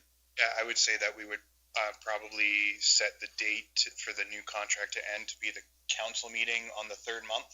Sounds fair to me. Yep, that would work great. And then at which time you would be able to set up a tender.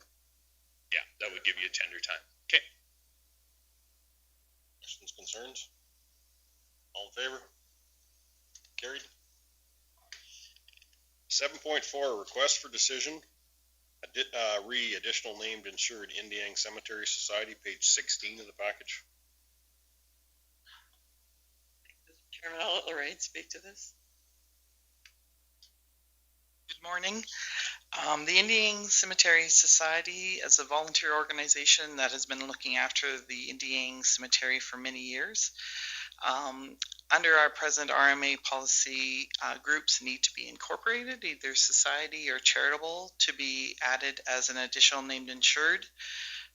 Since 2007, the Indiang Cemetery Club was unincorporated and not eligible to become an additional named insured, even though they had applied.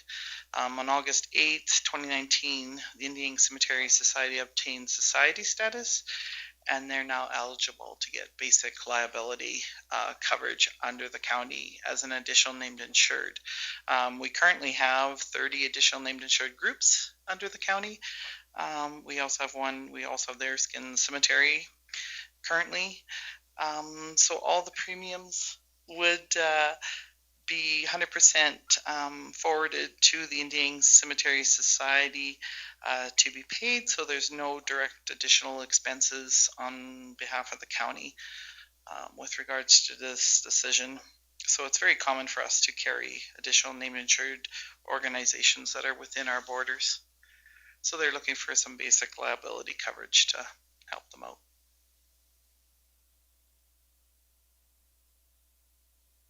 I'd like to make a motion that the county approve recommendation number 1 to approve the Indiang Cemetery Society's request to become an additional named insured under the county insurance policy. I'm not. Be a member of the cemetery club, so to speak. Someday maybe, but not right yet. Any questions or concerns? All in favor? Carried. Thank you.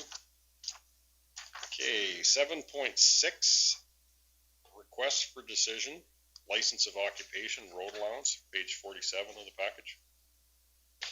Chairman, I'll let Andrew speak. The additions package, pardon me. And the additions. This one's under the additions, so I'll give you all a chance to get there while I get there. We skipped 7.5 because we actually have a delegation associated with it. Right, okay. So you'll have an opportunity to ask questions directly of our insurance group. Request up in the Denelda Red Willow ward, 3 landowners are along a road allowance that dead ends in the coulees, or just shy of the coulees, I should say. They've had numerous problems over the years with people using that road allowance to then park at the end of it and typically trespass on their private properties, both to the north here and the south, and using it for both everything from dog walking to dirt bikes. I had opportunity to meet with them on last Friday on the 5th, and looked at the road allowance. They do both have gates going into their private fields off the undeveloped road allowance. It is just a machinery access only back road. It's not maintained with a gravel surface at all. So this would be similar. I explained to them we can't allow them to lock a gate. The Section 16 of the Traffic Safety Act prohibits us from doing so, to erect a gate and lock it, because that would prohibit general access to vehicles and pedestrians. What they asked for instead was similar to what we've done in 601 area in the past for doing a dummy locked gate, where it's just a gate there that just latches but doesn't lock, still allowing the public to access the road allowance, but deterring people from using it. It's primarily used in the past for rural crime deterrence, but in this case they are hopeful that it would eliminate some of the trespassing they see. In this case, they were looking, you can see the picture on the right-hand side here is across the road, and this is the road allowance. They were looking to hopefully put a gate just past where the vehicles are parked, right at the tree line, so that vehicles that did enter in here could either stop in the road allowance and park and walk down that road allowance, or they could turn around if they thought it wasn't a dead end. We could also add signage. I did explain to them that the cost of the gate, if they entered into a license of occupation with us, would be their cost, and they would have to assume liability for damage to the gate or from the gate.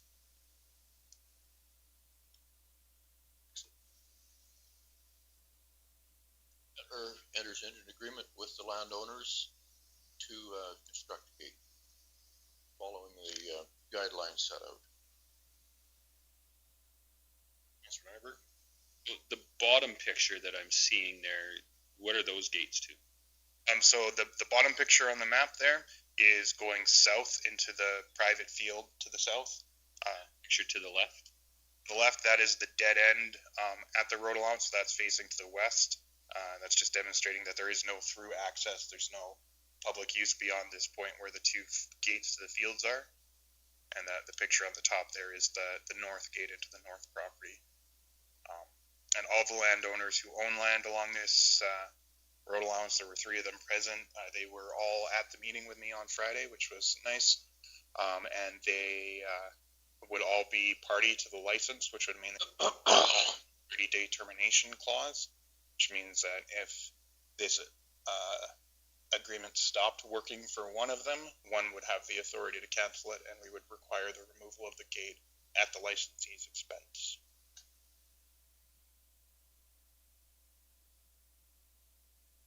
Questions or concerns? Motion on the table, all in favor? Carried. One opposed there, I think. Councilor Grover opposed.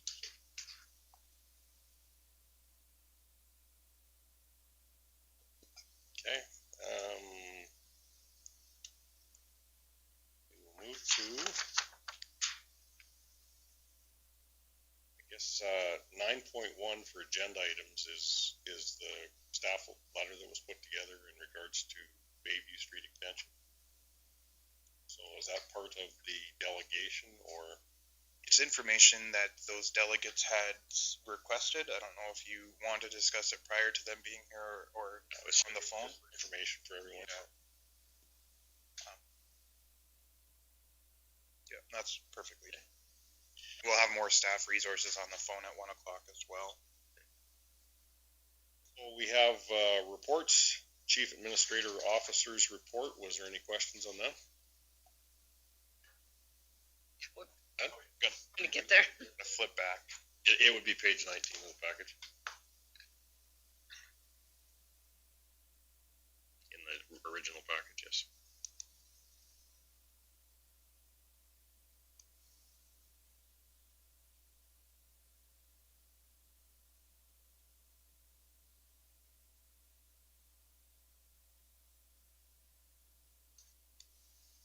Councilor Gender? I had sent in a question for a civic mechanical. I believe it was for the shop. Oh, that's, I think those are the big, is that the heat things on the top that we have a maintenance contract on once a year? Annual maintenance. units. Yeah, on the full, HVAC through the shop. Amateur? Any other questions on the CAO's report?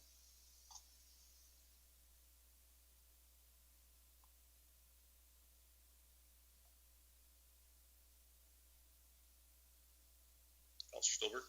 I move that the CEO's report be accepted as presented. In favor? Carried. The financial reports, the 11.2.1 accounts payable register, 11.2.2 the bank reconciliations for both county and Gadsby, 11.2.3 reserves, and 11.2.4 year-to-date budget. Was there questions on that?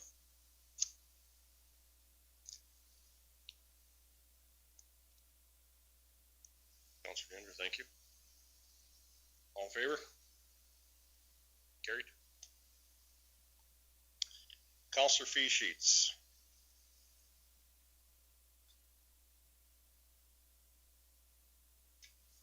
Councilor Grover? Move them. Questions? All in favor? Carried. Councilor committee reports. Everybody had a chance to read them. Was there questions, or did anyone want to do a verbal update on any of the reports? Councilor Stolberg? I'll have one update on the Stettler Public Library one. The province had originally scheduled the relaunch date for libraries to be June 19th, but I think it was yesterday that they've moved it ahead a week, so on June 12th, the libraries are allowed to open. I think Stettler is holding a meeting to see if they'll be ready for the 12th for sure, but so that has been moved ahead, and I think at the last time I reported on the library, Councilor Neitz had a question on the ear protectors that were with the library made with the 3D printer, and there's been 17 dozen of them made for the Stettler Hospital and Heritage House, and they have some more made ready to go. The Independent did an article on this, so they're expecting now that there's more public awareness, they may have some more requests yet to make some more. Are there any questions on Councilor Stolberg's reports? Councilor Grover, you'd put a report in for doctor or health retention. We didn't make it again. It'll be in the next one. That was in last one. This one doesn't. It was just before the meeting, last meeting, I know that. Okay. There's another one now. I'll do it too. It was just night before last. Can you last night. Want to give a bit of a verbal on that, or? Yeah, I can do it. If anybody's want to hear a verbal on what's going on with doctors? Doctors? Yes. Well, one of the biggest things that we had was Kim Chapman, Dr. Kim, brought it to our attention. We might have one before fall, one doctor leaving, maybe two, and that we'll be in a recruitment position then. And then there was some discussion that we didn't, whether to have funding for it or whether not to have funding for it. But as it sits right now, there will be no funding for the doctors that are coming. We got $3,000 in the account. The town put in $1,500, and we put in $1,500, and that's more or less to take them around, show them what there is, and that type of thing. But Kim was just giving us the heads up. That was last night, and there was the conversation. We made some squares and took them to both hospital offices, and we also went to the health unit and to the hospital and thank the frontline ones that are on the front line and we got it made in the hospital kitchen. That was the simplest way to make sure that COVID thing was adhered to, and Shelley Grover even delivered them, so that was done by hospital staff, and they were with a note along with it, and they were very appreciative of that we give a hoot about it. And I think it's a small way, but in the situation we're in, we thought maybe take them to a movie, that's out, a public barbecue, that's out. So we did what we could do with that situation. And I guess that's about it, Larry. Yeah, there's only one other piece is Nick was supposed to talk to them about the contract, and Nate couldn't make that meeting. Yeah, I thought that was a non-starter because he couldn't come to the meeting.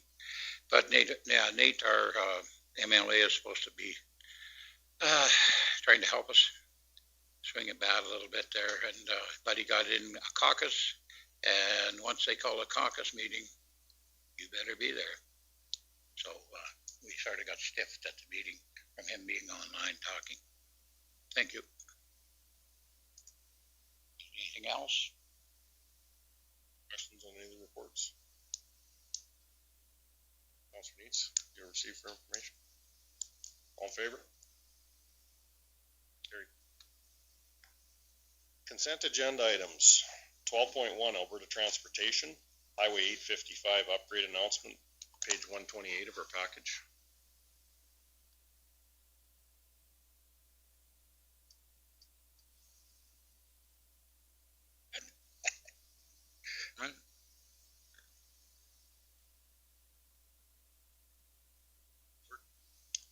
Before I receive this for information, I would just like to make a comment and ask a question.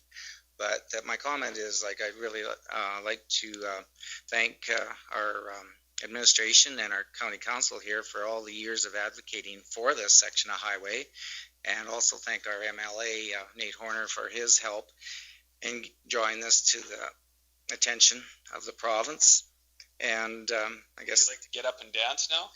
Yeah. Your happy dance, Mr. Stover.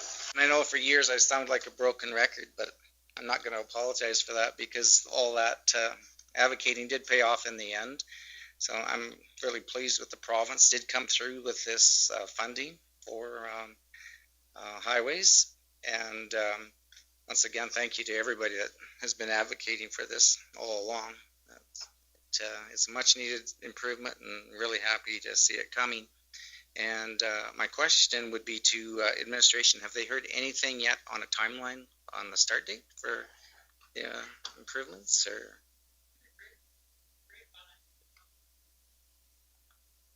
very quickly? Well, that's good news. We should take you out there less and have you take a picture. And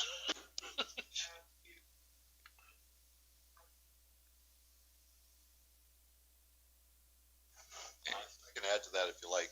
I know the consultant that's working on it quite well, and they've saved time by going to a sole source by the sounds of it to the consultant instead of tendering out all the consulting work as well. So they are moving on it very fast and expected to go to tender here very quick. So that's great news. And so then I will move that we receive this announcement by the province for information. Mr. Grover. I got one to put in there. It really opens up the rest of the county and stuff for hauling grain down there. You'll see a pile of trucks go down there. Trucking companies like Dick's Transport and them, the boss there said, no, do not go down that road. So it's going to take some pressure off 36 and the Delia pavement and stuff like that too. And now that we finally, everybody was helping out us and trying to get this road fixed for him. So I would think the next time we can actually have a social media thing that Les can buy wings and beer. It'll be. We'd go for that. That's all it took, eh? If that, only known. Yeah. Further to what Councillor Grover has brought up, I know reading things on Facebook and everything where people are telling people to avoid that section and move over on the county gravel, So, yeah, it does make all the way around. All the way around, yeah. And I think Reeve Clark drove that section. He thought I was exaggerating, but. Mr. Gender? LED lighting, is that what to do with the airport? The grant has come through?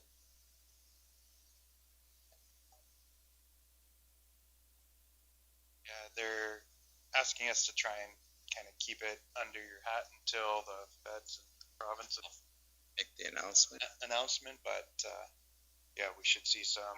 This LED lighting, Mr. Gender, is to refer to do with the street lights, not necessarily the particular lights that you were talking about. Way lights. No, we're not talking about those lights right now. These, I think, are retrofitting the LED lights in the lights. The lights that you were talking about, we're not talking about yet. So we have a motion on the table to receive 12.1 for information. Yes. In favor? Carried. 12.2. We can certainly read and receive for information, but we do have further comment in camera on that one. So do we leave it for in camera, or do we? We'll want to receive it for information in the public agenda regardless at some point, and then we can. Receive it for information. Back to the additions package, page 56.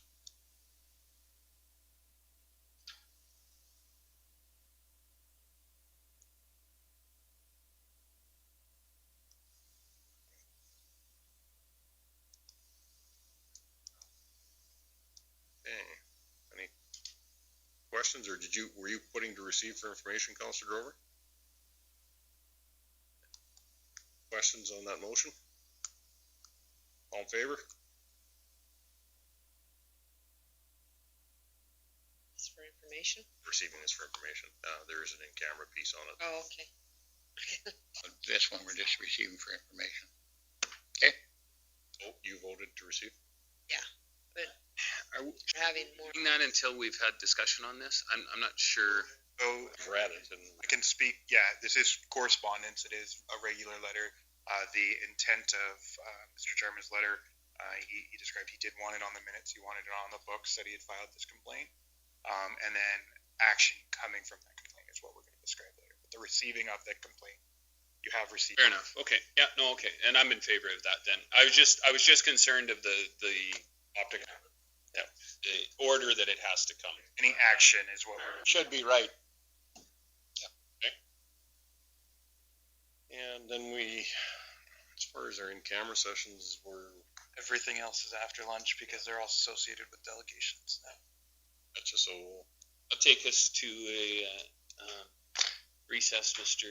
We can go play on the playground outside.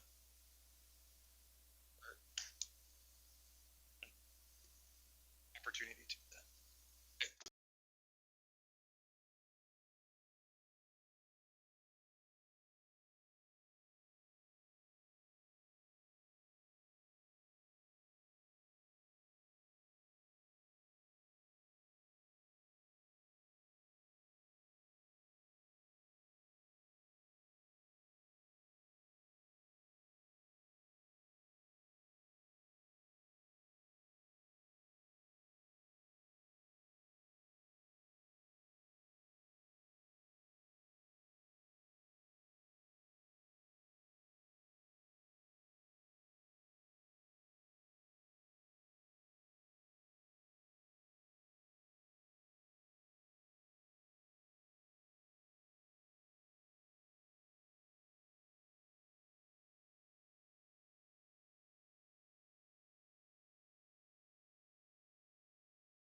The conference is now in presentation mode.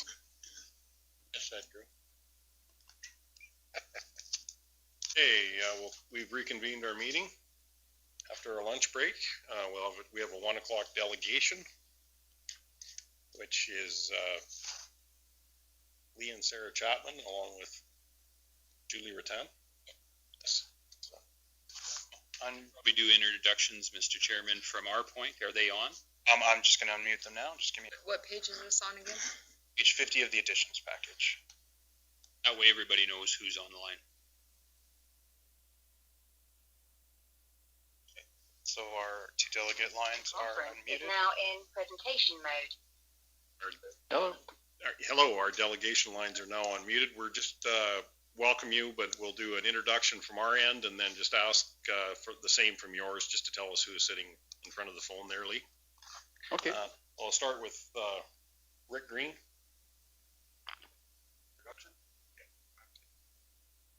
Rick Green, Director of Operations for the county. Eileen Hansen, Executive Assistant. Cassidy, CAO. Any gender? Needs Erskine, Buffalo Lake. Dave Grover, Big Valley. Nixon, Counselor. Good afternoon, Les Stuhlberg, Councillor by Morandiang. James Nyberg, Erskine, South Warden. I won't wave like Mr. Nixon because I don't think anybody can see me. This side. Nikki Thorstenson, Communications. Lorraine Hankins, Manager Recreation and Insurance. Andrew Brishik, Director of Municipal Services. Barry Clark, Reeve. And now, Lee, if you'd introduce your table. So just Lee Chapman here, and then Julie Rattan is going to join me from her own residence, representing the South Shore, the Roshan Sands Community Heights South Shore Community Association. And I'm here, Julie Rattan here. Thank you. We have a combined 15 minutes of presentation for you folks, and then there'll be questions allowed from council. And we have a fairly tight day today. We have another delegation at 1:30, so we'll be sticking to our timeline. So if you would like to, whichever one of you is going to start the presentation, together you have the 15 minutes. Okay, sounds good. Well, if Julie doesn't mind, I'll start. Go ahead, Lee. So I want to start by saying that I 100% appreciate the need for a second emergency exit from Roshan Sands. I had a really good, productive conversation with Mark Dennis on Friday. We talked about it in depth, and I'm not disputing the fact that an emergency exit is needed. So I guess from my point, I guess the biggest thing to me is I think the road will be so busy with people using pavement from White Sands coming past our place on Bayview Street, and I just don't feel the second entrance that's ungated outweighs the risk to my kids and everybody else's kids who use Bayview Street as a bike riding, walking path. Plus, there's literally 14, maybe 16 feet of setback from the edge of the road to our property line, which makes traffic going by our place dangerous, and it really terrifies me, the thought of it being a collector road. And so I guess I'm just voicing my opinion and my opposition to not gating it. I'm not opposing an emergency exit. And I would welcome anybody who wants to come out to our lot and see, come out on a Saturday and see how many kids ride their pedal bike. All three of my children learned how to ride their pedal bike on Bayview Street without training wheels. And that won't happen if it's a collector highway, or, it's essentially, 400 vehicles additional a day, I would bet. And so I guess I just wanted to start with voicing my opposition to not gating it. That's really all I have to say about it. I know it's been in talks, like Bayview Street's been a talking point for years with the county and our area. I'm not trying to undermine the community association by putting myself on the agenda. I just am truly terrified about the danger to our family if it becomes a collector road. Okay. Thank you, Lee. I guess, no, you're not undermining the community association. I know We support Lee, and in fact, we've since the road construction's begun up there, we've had a lot of comments from our residents. So I'm speaking, I guess, on behalf of them. I'd like to support what Lee said about how Bayview is used, and I know all you guys know the lake and love the lake just as we do, but he's described it well. I mean, I go out there as a senior and ride my bike, and I'm not very good going up the hills, so I'm a little bit wobbly, and cars have to stop for me, and there's babies with parents on bikes pushing strollers, there's kids learning how to ride bikes, there's seniors walking, there's whole families walking with little ones and dogs, there's scooters, there's ATVs, there's quads, there's people going down to the dump, there's boats and trailers. So it's a well-used local road for pedestrians as well as vehicles.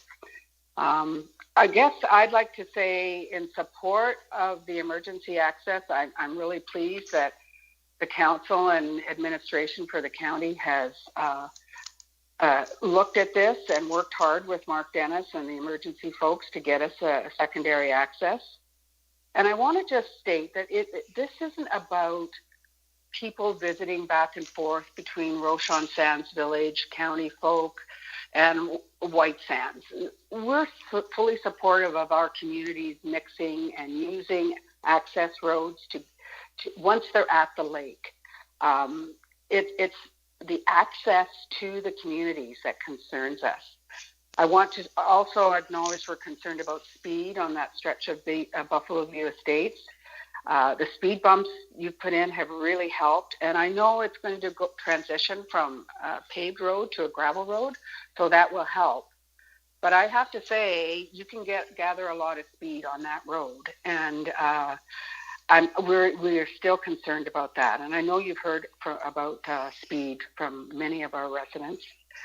Our concern really is construction traffic that might use the road for White Sands and any new development. It's the RVs, the boats, trucks, vehicles coming and going in each direction. The road's not built for two-way traffic. There's service trucks pumping out septics and, servicing wells and doing all of that could use Bayview Street to access White Sands. There'll be visitors to White Sands, and they don't understand how the road is used and the amount of pedestrian traffic, and you're going over hills, and all of a sudden there could be kids there. If there's a new development approved, it's just going to keep adding to the pressure on Bayview Street. Bayview Street is shorter. Bayview Street to White Sands is shorter, and there's more pavement. So it's likely that the GPS would direct you to that paved road. And again, we're concerned about the speed and the portion of Bayview Street in the village, people can gather a lot of speed. And like I say, it has slowed because of the speed bumps you've put along that, the county portion of Bayview Street. I mean, we've had email communication records to Johan and Yvette for years about Bayview Street. And so I think there's a way for everybody to be happy. I noticed Mark's not here, Mark Dennis, the fire chief, but I know he's quite where he's coming from, and we do support that. We're not questioning his expertise or his desire to keep us safe. But we just think there could be a win-win solution for all parties. We did our introductions. I should just let you know Mark Dennis is on the line. And Lee Hardman also. Yeah. Sorry. Okay. Hi, Mark. So I'd be interested to hear from Mark on what those solutions might be and what's your, I guess, what do you see as your risk for a breakaway gate or something to block traffic from using Bayview as a access point to White Sands and any new development? Is Mark there? Okay, Julie, Mark is still muted, but this is more of a question period for counselors back if you're done speaking. Okay. So are you just finish up your speech and then we'll put it over to council. Okay. Yeah, I'm finished. You're finished? Okay, thank you. Thank you. Yeah, sorry. Councilor Grover? Yeah, I don't know. I think it's a council decision that's going to be made, whether we open or whether we close that road. It's nice that, before, but I think it would benefit a lot of people to have that road open through there. I don't know if anybody from White Sands is going to come across there, but I don't know about blocking it off. But anyhow, this is just a discussion period, right? Right. Can I reply? That's what Dave? Okay, Kaylee, go ahead, please. Yeah, and I think lots of people would use it, and I think it's beneficial. I just don't think the risk outweighs the reward. Someone's 2-year-old child gets hit by a car because they're on a hurry to get out to the lake. I just don't think the risk outweighs the reward is all I want to say. And I know it would totally change the lake for us because we walk that road every single day. My kids walk between our place and their grandparents 4 lots down, and if there's commuter traffic, it totally changes that road. And I just don't. The risk just scares me to death. I don't want to have anybody's child hit. And I know Mark and I talked about that, and he 100% agreed. But he also agreed that it was ultimately the council's decision. So I guess we're just throwing our hearts out there that you guys can respect our fear of our kids' safety. And to Julie or to Lee here, it's James Nyberg. I'm just wondering, is there, you had mentioned 400 additional vehicles a day. I'm just wondering where that comes from. Is that's a number that you've... Just a number I guessed. I had never spent much time at White Sands until the long weekend, and I camped up there with a friend, and I never knew it was so big. Like, there's 400 lots there. So all I was thinking is if everybody went one vehicle one time in the day is 400 people. I had no idea the size of White Sands, and I have lots of friends at White Sands, so ultimately it would be awesome if I could drive between there, but I just don't think the risk outweighs the reward. It just, a bike path over there would be great, but the vehicle traffic just scares me to death. So that it's just your opinion on that, okay? Absolutely. Okay. No, all I wanted to know is I like information, and I wanted to know that. And I just threw to administration, Mr. Chairman. Have we sent this information out to them about the whole legislation issue, that what we can and can't do anyways as far as a road? Okay. And sometimes there's there's things we cannot do, and that's one of them is throw a blockade up there. You can't close a road, right? So, even if it's designated emergency use only? That is correct, if it's a road allowance. So we're kind of stuck with what we can and can't do. So what about the other ones in the county that are gated? I don't know of any that are actually. We have one between Buffalo Sands and Scenic Sands. It has caused our fire department some grief, and I'm not sure how much longer that one will be there either.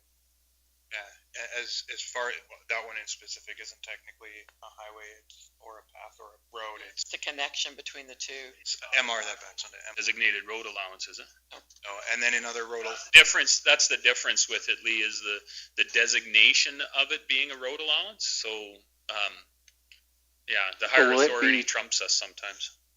Will it be built to the same standard as every county road then? I think that's an administration question, but that's the idea that we're thinking of it to be able to handle the access of. The problem is if you pull a fire truck down a substandard road, that can cause detriment to us as well. The trucks that are coming out, the buses, the ambulances. I mean, the ambulances are now. They've gone to a 550 ambulance, which is the equipment they haul in those particular buses now are huge. And so they're not light pieces of equipment, so we need to build it to a standard. Right, but Bayview Street is not built to any kind of a standard. I can't believe the condition it is in from 5 years ago to now. It is to the standard that it would actually carry that weight. So I'm gonna, we'll direct that question to Rick Green. And Rick, to build it, just explain your building procedure if you could. Yeah, we're gonna build a heavy constructed access there out of virtually mostly all pit run gravel and heavy coarse aggregate. The difference in construction they might be referring to would be Bayview from the west edge of Buffalo View Estates going towards Rochon Sands. That road, I believe, is banned all the time to trucks. The portion across Buffalo View Estates is built to take collector traffic, to take heavy traffic. It's got a wide enough top on it, and that's exactly what the ultimate configuration of what we're going to build over towards 20-2, 20-4. Rick, can I just clarify what you just said? Sorry, I'm just having trouble hearing you. That just my understanding what you said, that trucks are banned on a portion of Bayview Street from the west, from where Rochon Sands Village ends to where Buffalo View Estate starts? I believe there's 4,500 kg signs at 835 and at the west edge of Buffalo View Estates. No, I think there's 22,000 kg signs. Okay, might be. I think it's 22,000 kg at right where you turn and go down Bayview off of 835. I believe it's 22,000 kg. I knew there was a load restriction on it, so. Which is huge. You know, you can drive a large picker truck on that road at 22,000 kgs. Councilor Nixon. I just wondered, Lee and Julie, what you had as a alternative plan. I guess if I would just love to see emergency breakaway gates. I Googled them. They exist. You tap them with a golf cart and they pop open. They're not going to slow a fire truck down. They're not going to damage a fire truck. And they're going to stop commuter traffic. They're going to deter people, I would hope. I think I'd like to see that investigated. First of all, about banned use for trucks. I don't even see that. What weight sign is there on highway? Is it at 835? So I'd like to look. It's about right across from Dan Hiller's house, I believe, is where the sign is. You have to remember, we have no jurisdiction in the Summer Village, so our bans would only be from Chokecherry Lane to Bayview Street. And there is nothing. There's no signage. There's no signage that I'm aware of anyhow. Okay, I'll check into that. Maybe the signage has come down, and if it has, we'll get it back up. I mean, we understand the road's being built, and we're conceded to getting the road built, but we support Lee's request that's our ultimate goal, that we would like to see a breakaway gate there and pathways to promote traffic, walking traffic and bike traffic. But maybe we start off with traffic counters and we put signage up really early. I don't know how you slow traffic down on a gravel road. I'm not a user of a lot of gravel roads, so you guys would know better than me. I mean, the community association is willing to help with any costs to put up a barrier guard if cost is an issue. So I guess we're just wanting to see what the feeling is about that. And I wasn't aware of municipal rules that you can't put something up on a primary road, or is that a designation that just needs to be changed? That's the first I've heard of that. I think James mentioned that. So I can speak to that a bit. This is Andrew Brishik.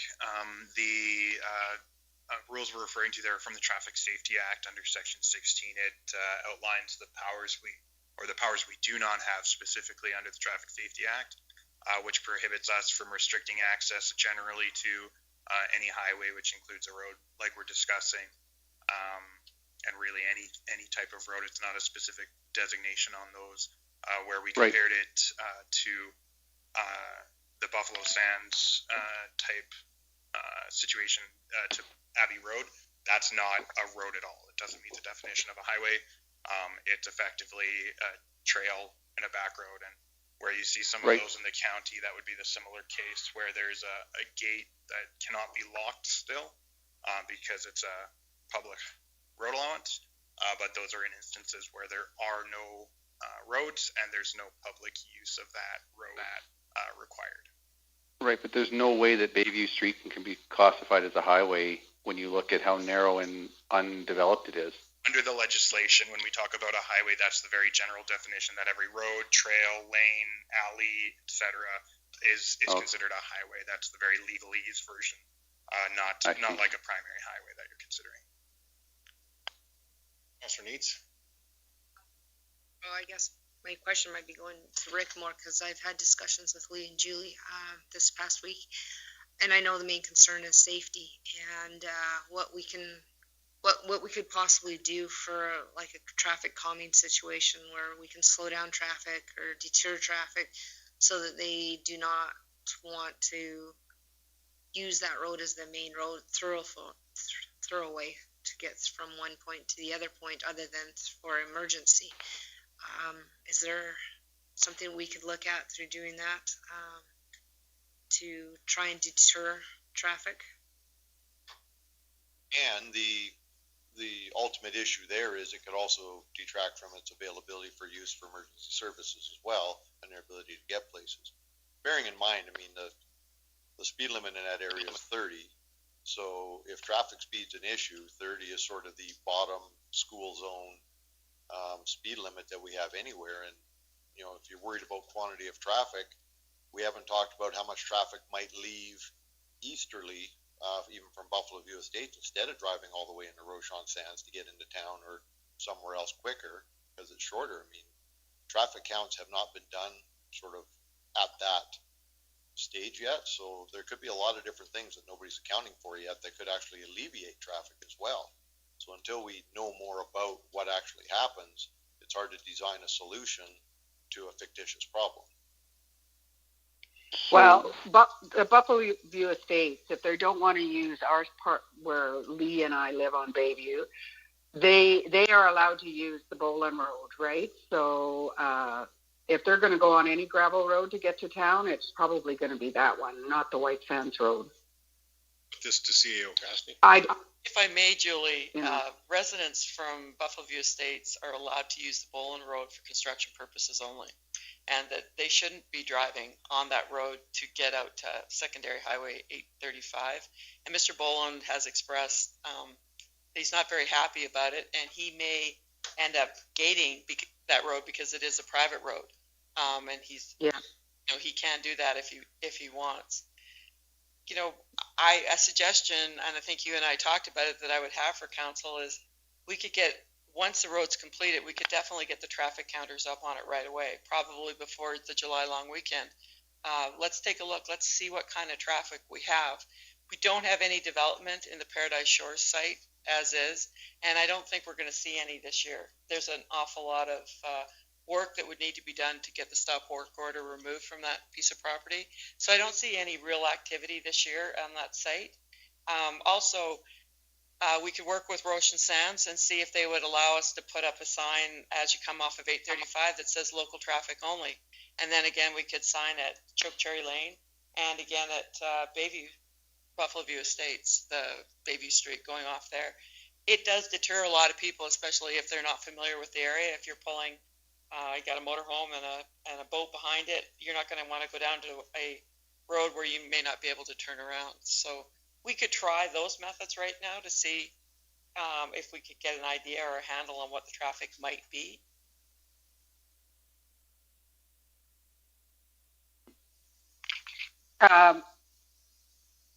Lee, what do you think? Yeah, you know, I think it's a really good start. I think a traffic count is probably a great place to start also. Like you say, signage definitely helps. I would, I guess, request that if we find traffic volumes are, you know, great and everybody notices a large increase in traffic, that we don't take emergency gating or redesignating the road to emergency use only or whatever it has to be off the table. But if signage works, then that would be fine with me too. Yeah, I think you're I think part of this emergency access only is that's really not an option. It is local traffic. We can put signs up like that. I see. Okay. Yeah. It's definitely a good thought. It's a good starting point.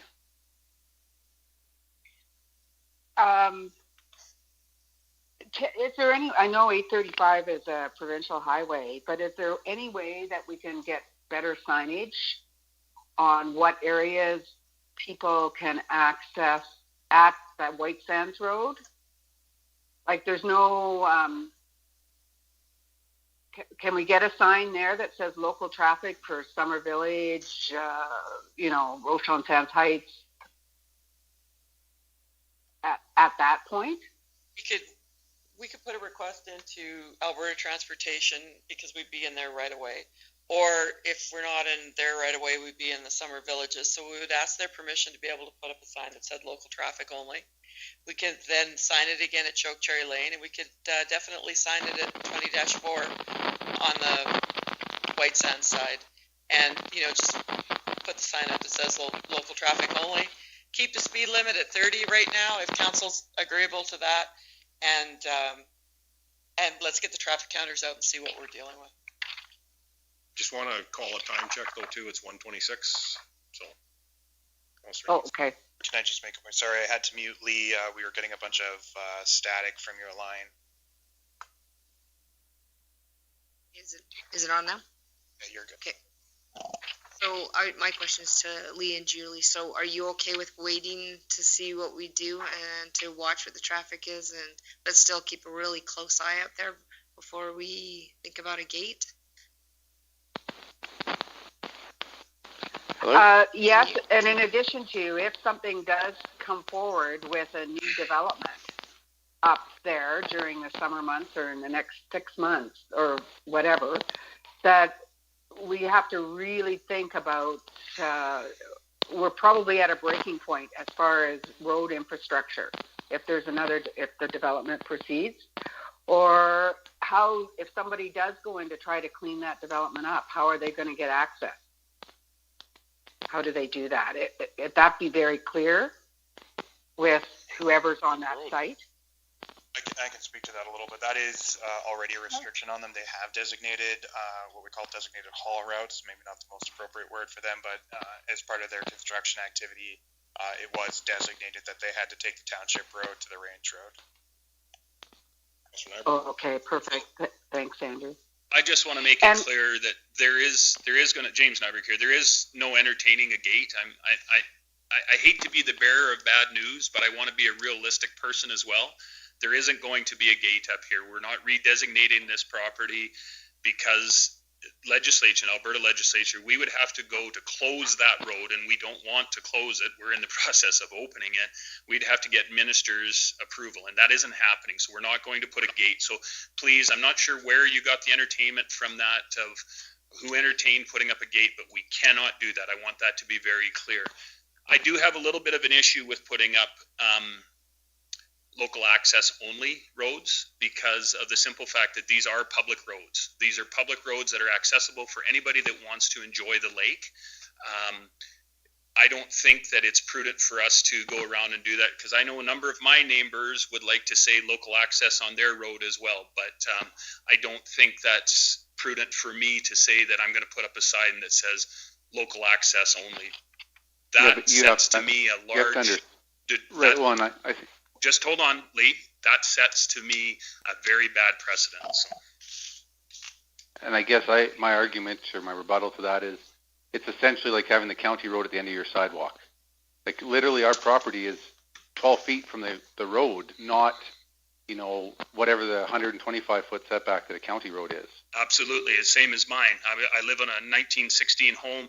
All 4 of my kids learned to ride their pedal bikes on the county road, so they didn't have pavement in front of their house. They learned to ride it on gravel. I grew this Larry Clark. I grew up on Highway 12, and I'm probably closer to Highway 12 where Dad's house is at than where you are, Lee. And we learned what a highway was as children, we had to. The highway was fairly new when I was learning how to ride a bike, but it is there is certain pieces of roadways. Councillor Gender. You had mentioned that yes, you enjoyed driving the pavement road. So it is very difficult once you have someone that wants to build to drive some pavement that they would ever want to drive over onto gravel road. I can definitely see your point there. I also live along, say, like the highway. Our kids were not allowed out on the highway. They learned to ride their bikes on the gravel road. They become better pedalers that way.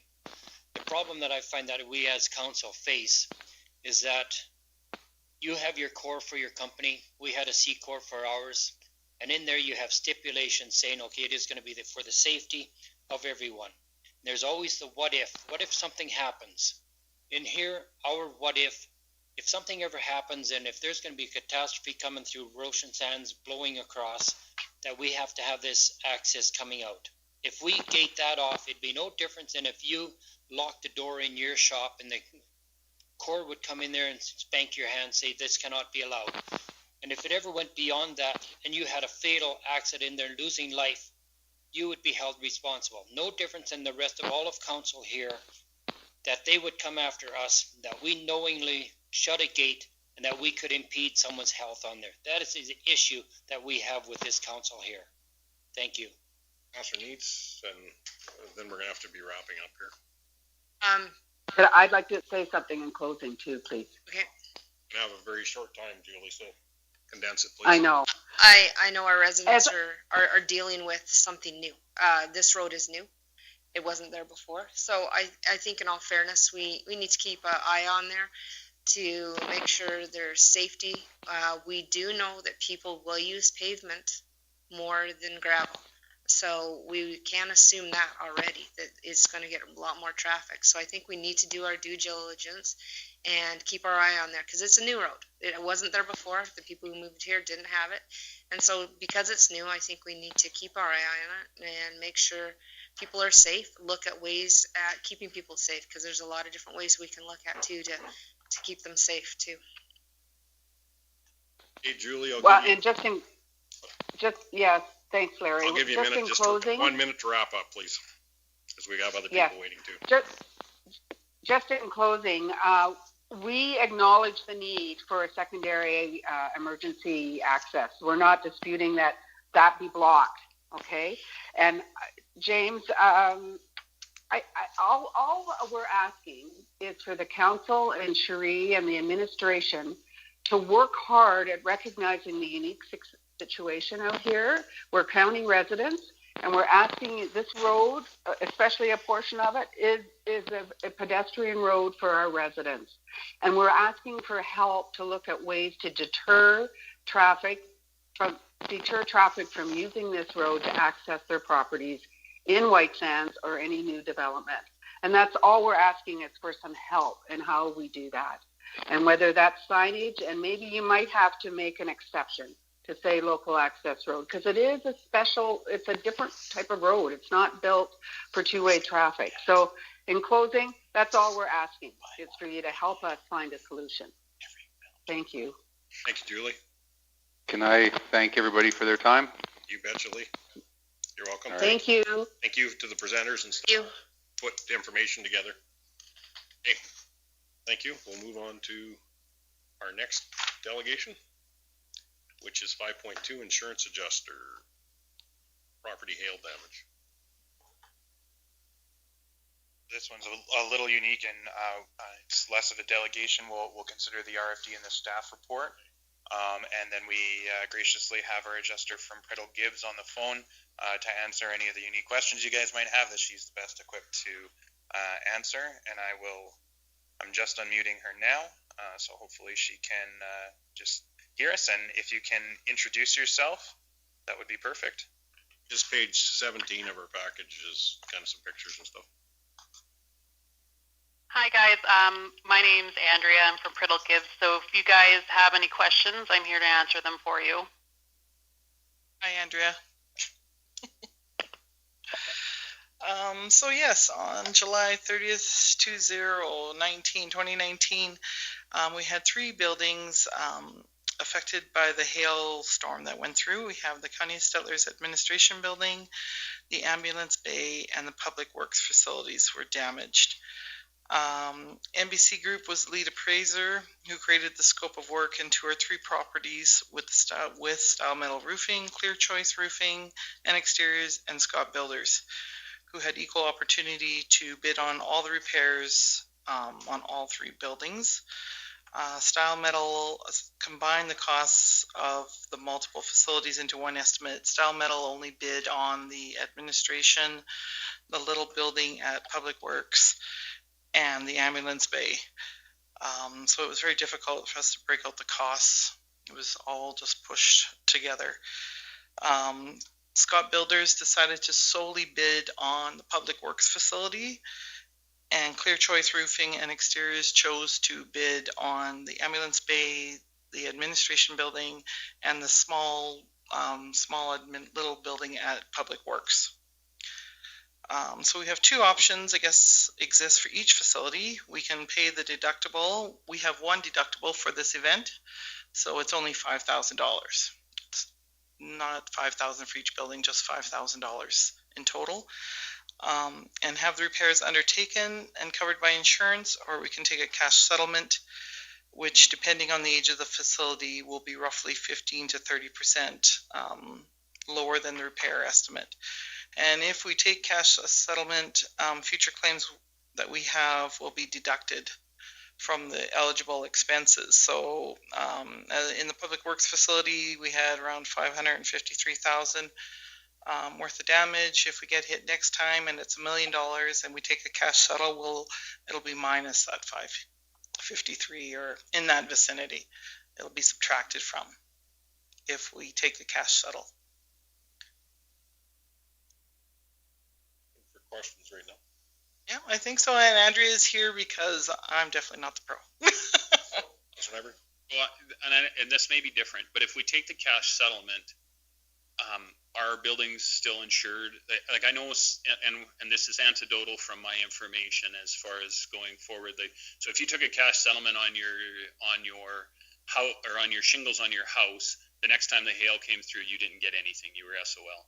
And that was the same with, we had just put a new roof on one of our senior housings buildings, and we are going to put a new roof on it because if we took a cash settlement for that, we wouldn't be covered 10 years from now if we got another hail event.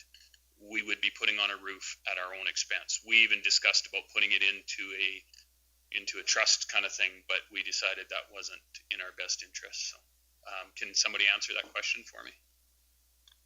Yes, Genesis Insurance Reciprocal had indicated that if you guys do take a cash payout, like indicated, it would be between 15 and 30% deducted from the cost for repairs, depending on the age and the age of the product that we're cash settling on.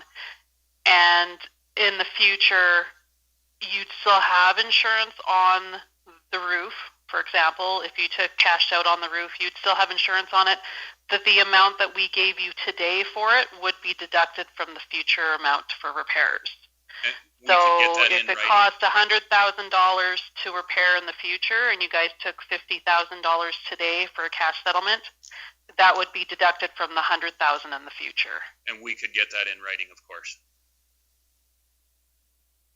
I can talk to Genesis and get that in writing, yes. Yeah, and we'll lose it anyways, but that's okay. No, and it makes sense that you guys would want that for sure. That is just as a documentation, because it is a different way than other insurance companies do it. I have a question, Larry Clark.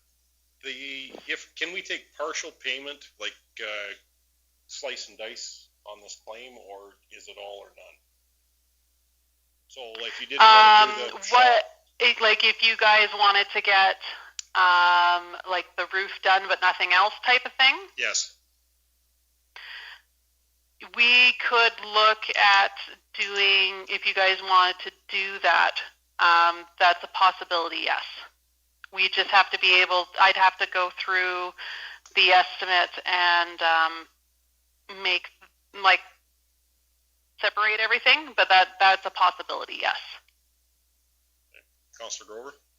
I don't trust insurance companies, so I'd like them to fix this. With what money they got, fix them, taking no cash settlement for it at all. Just come and fix the damn thing.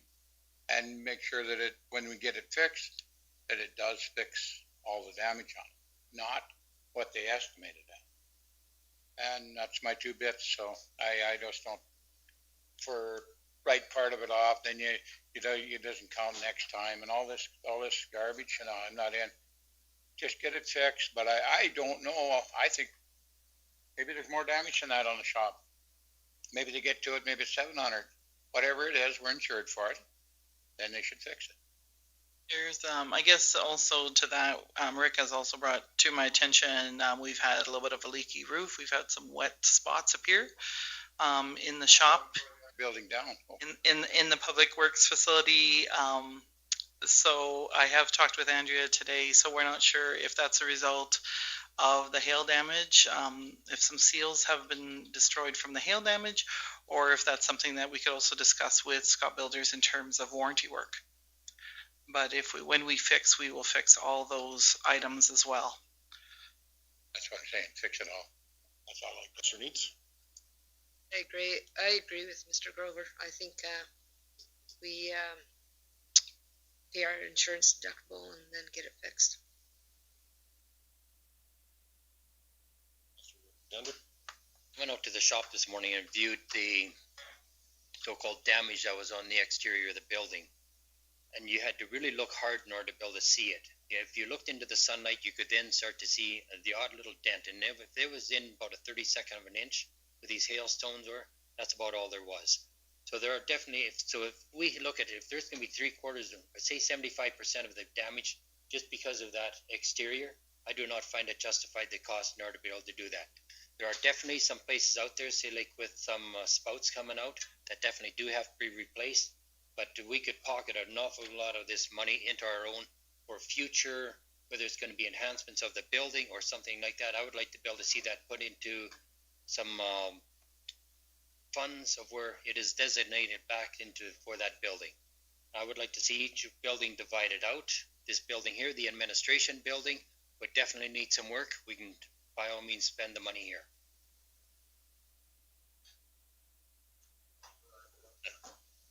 I'm saying something because we went through this very same thing with the museum and debated it back and forth.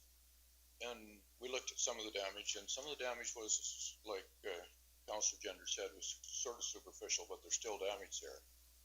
But if you take a cash settlement, that's all going to be taken into account if you get a hailstorm next year. So in the end, we chose to just go with what the insurance allowed and have everything fixed. Anything that was damaged would be fixed. So that's what we chose to do. For me, if me out at the farm, I don't care whether I have a food. Thank you. Sorry, Andrew. No, on the farm building, I would say I'd take the cash, put it in my pocket, buy a bottle of rum, and then fix what I could see after that. Bottles of rum here.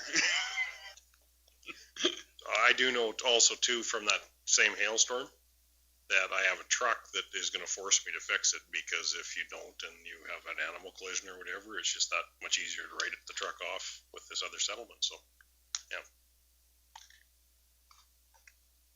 I guess we have 3 recommendations on the table. The county shall repair all facilities damaged in the July 2019 hailstorm, and will incur the cost of the insurance deductible $5,000 and GST.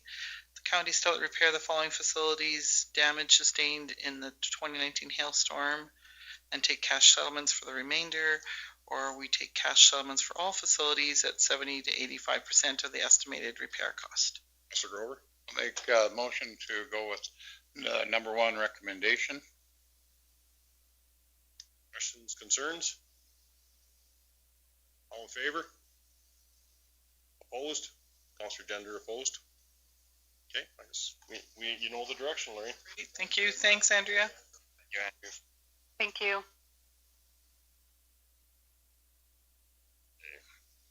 next one is at 2:00, so we've got, So what we could do, if council is in agreement, our next delegation is an in-camera delegation regardless. So we could move into in-camera and discuss our second in-camera item, and then move to the delegation when that arrives.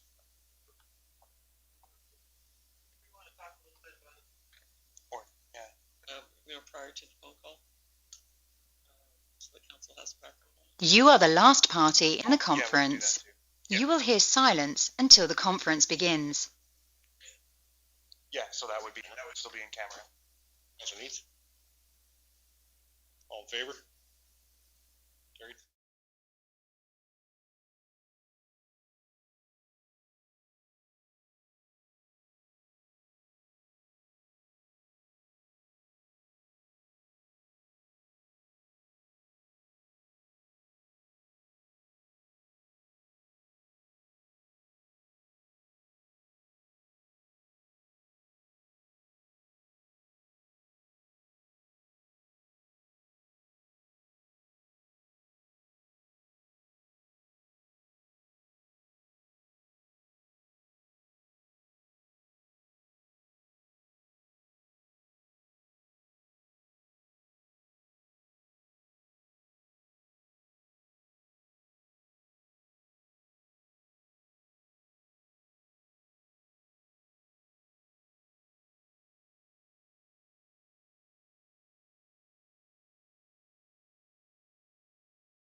Done, are we? Next meeting is July 8th, 2020.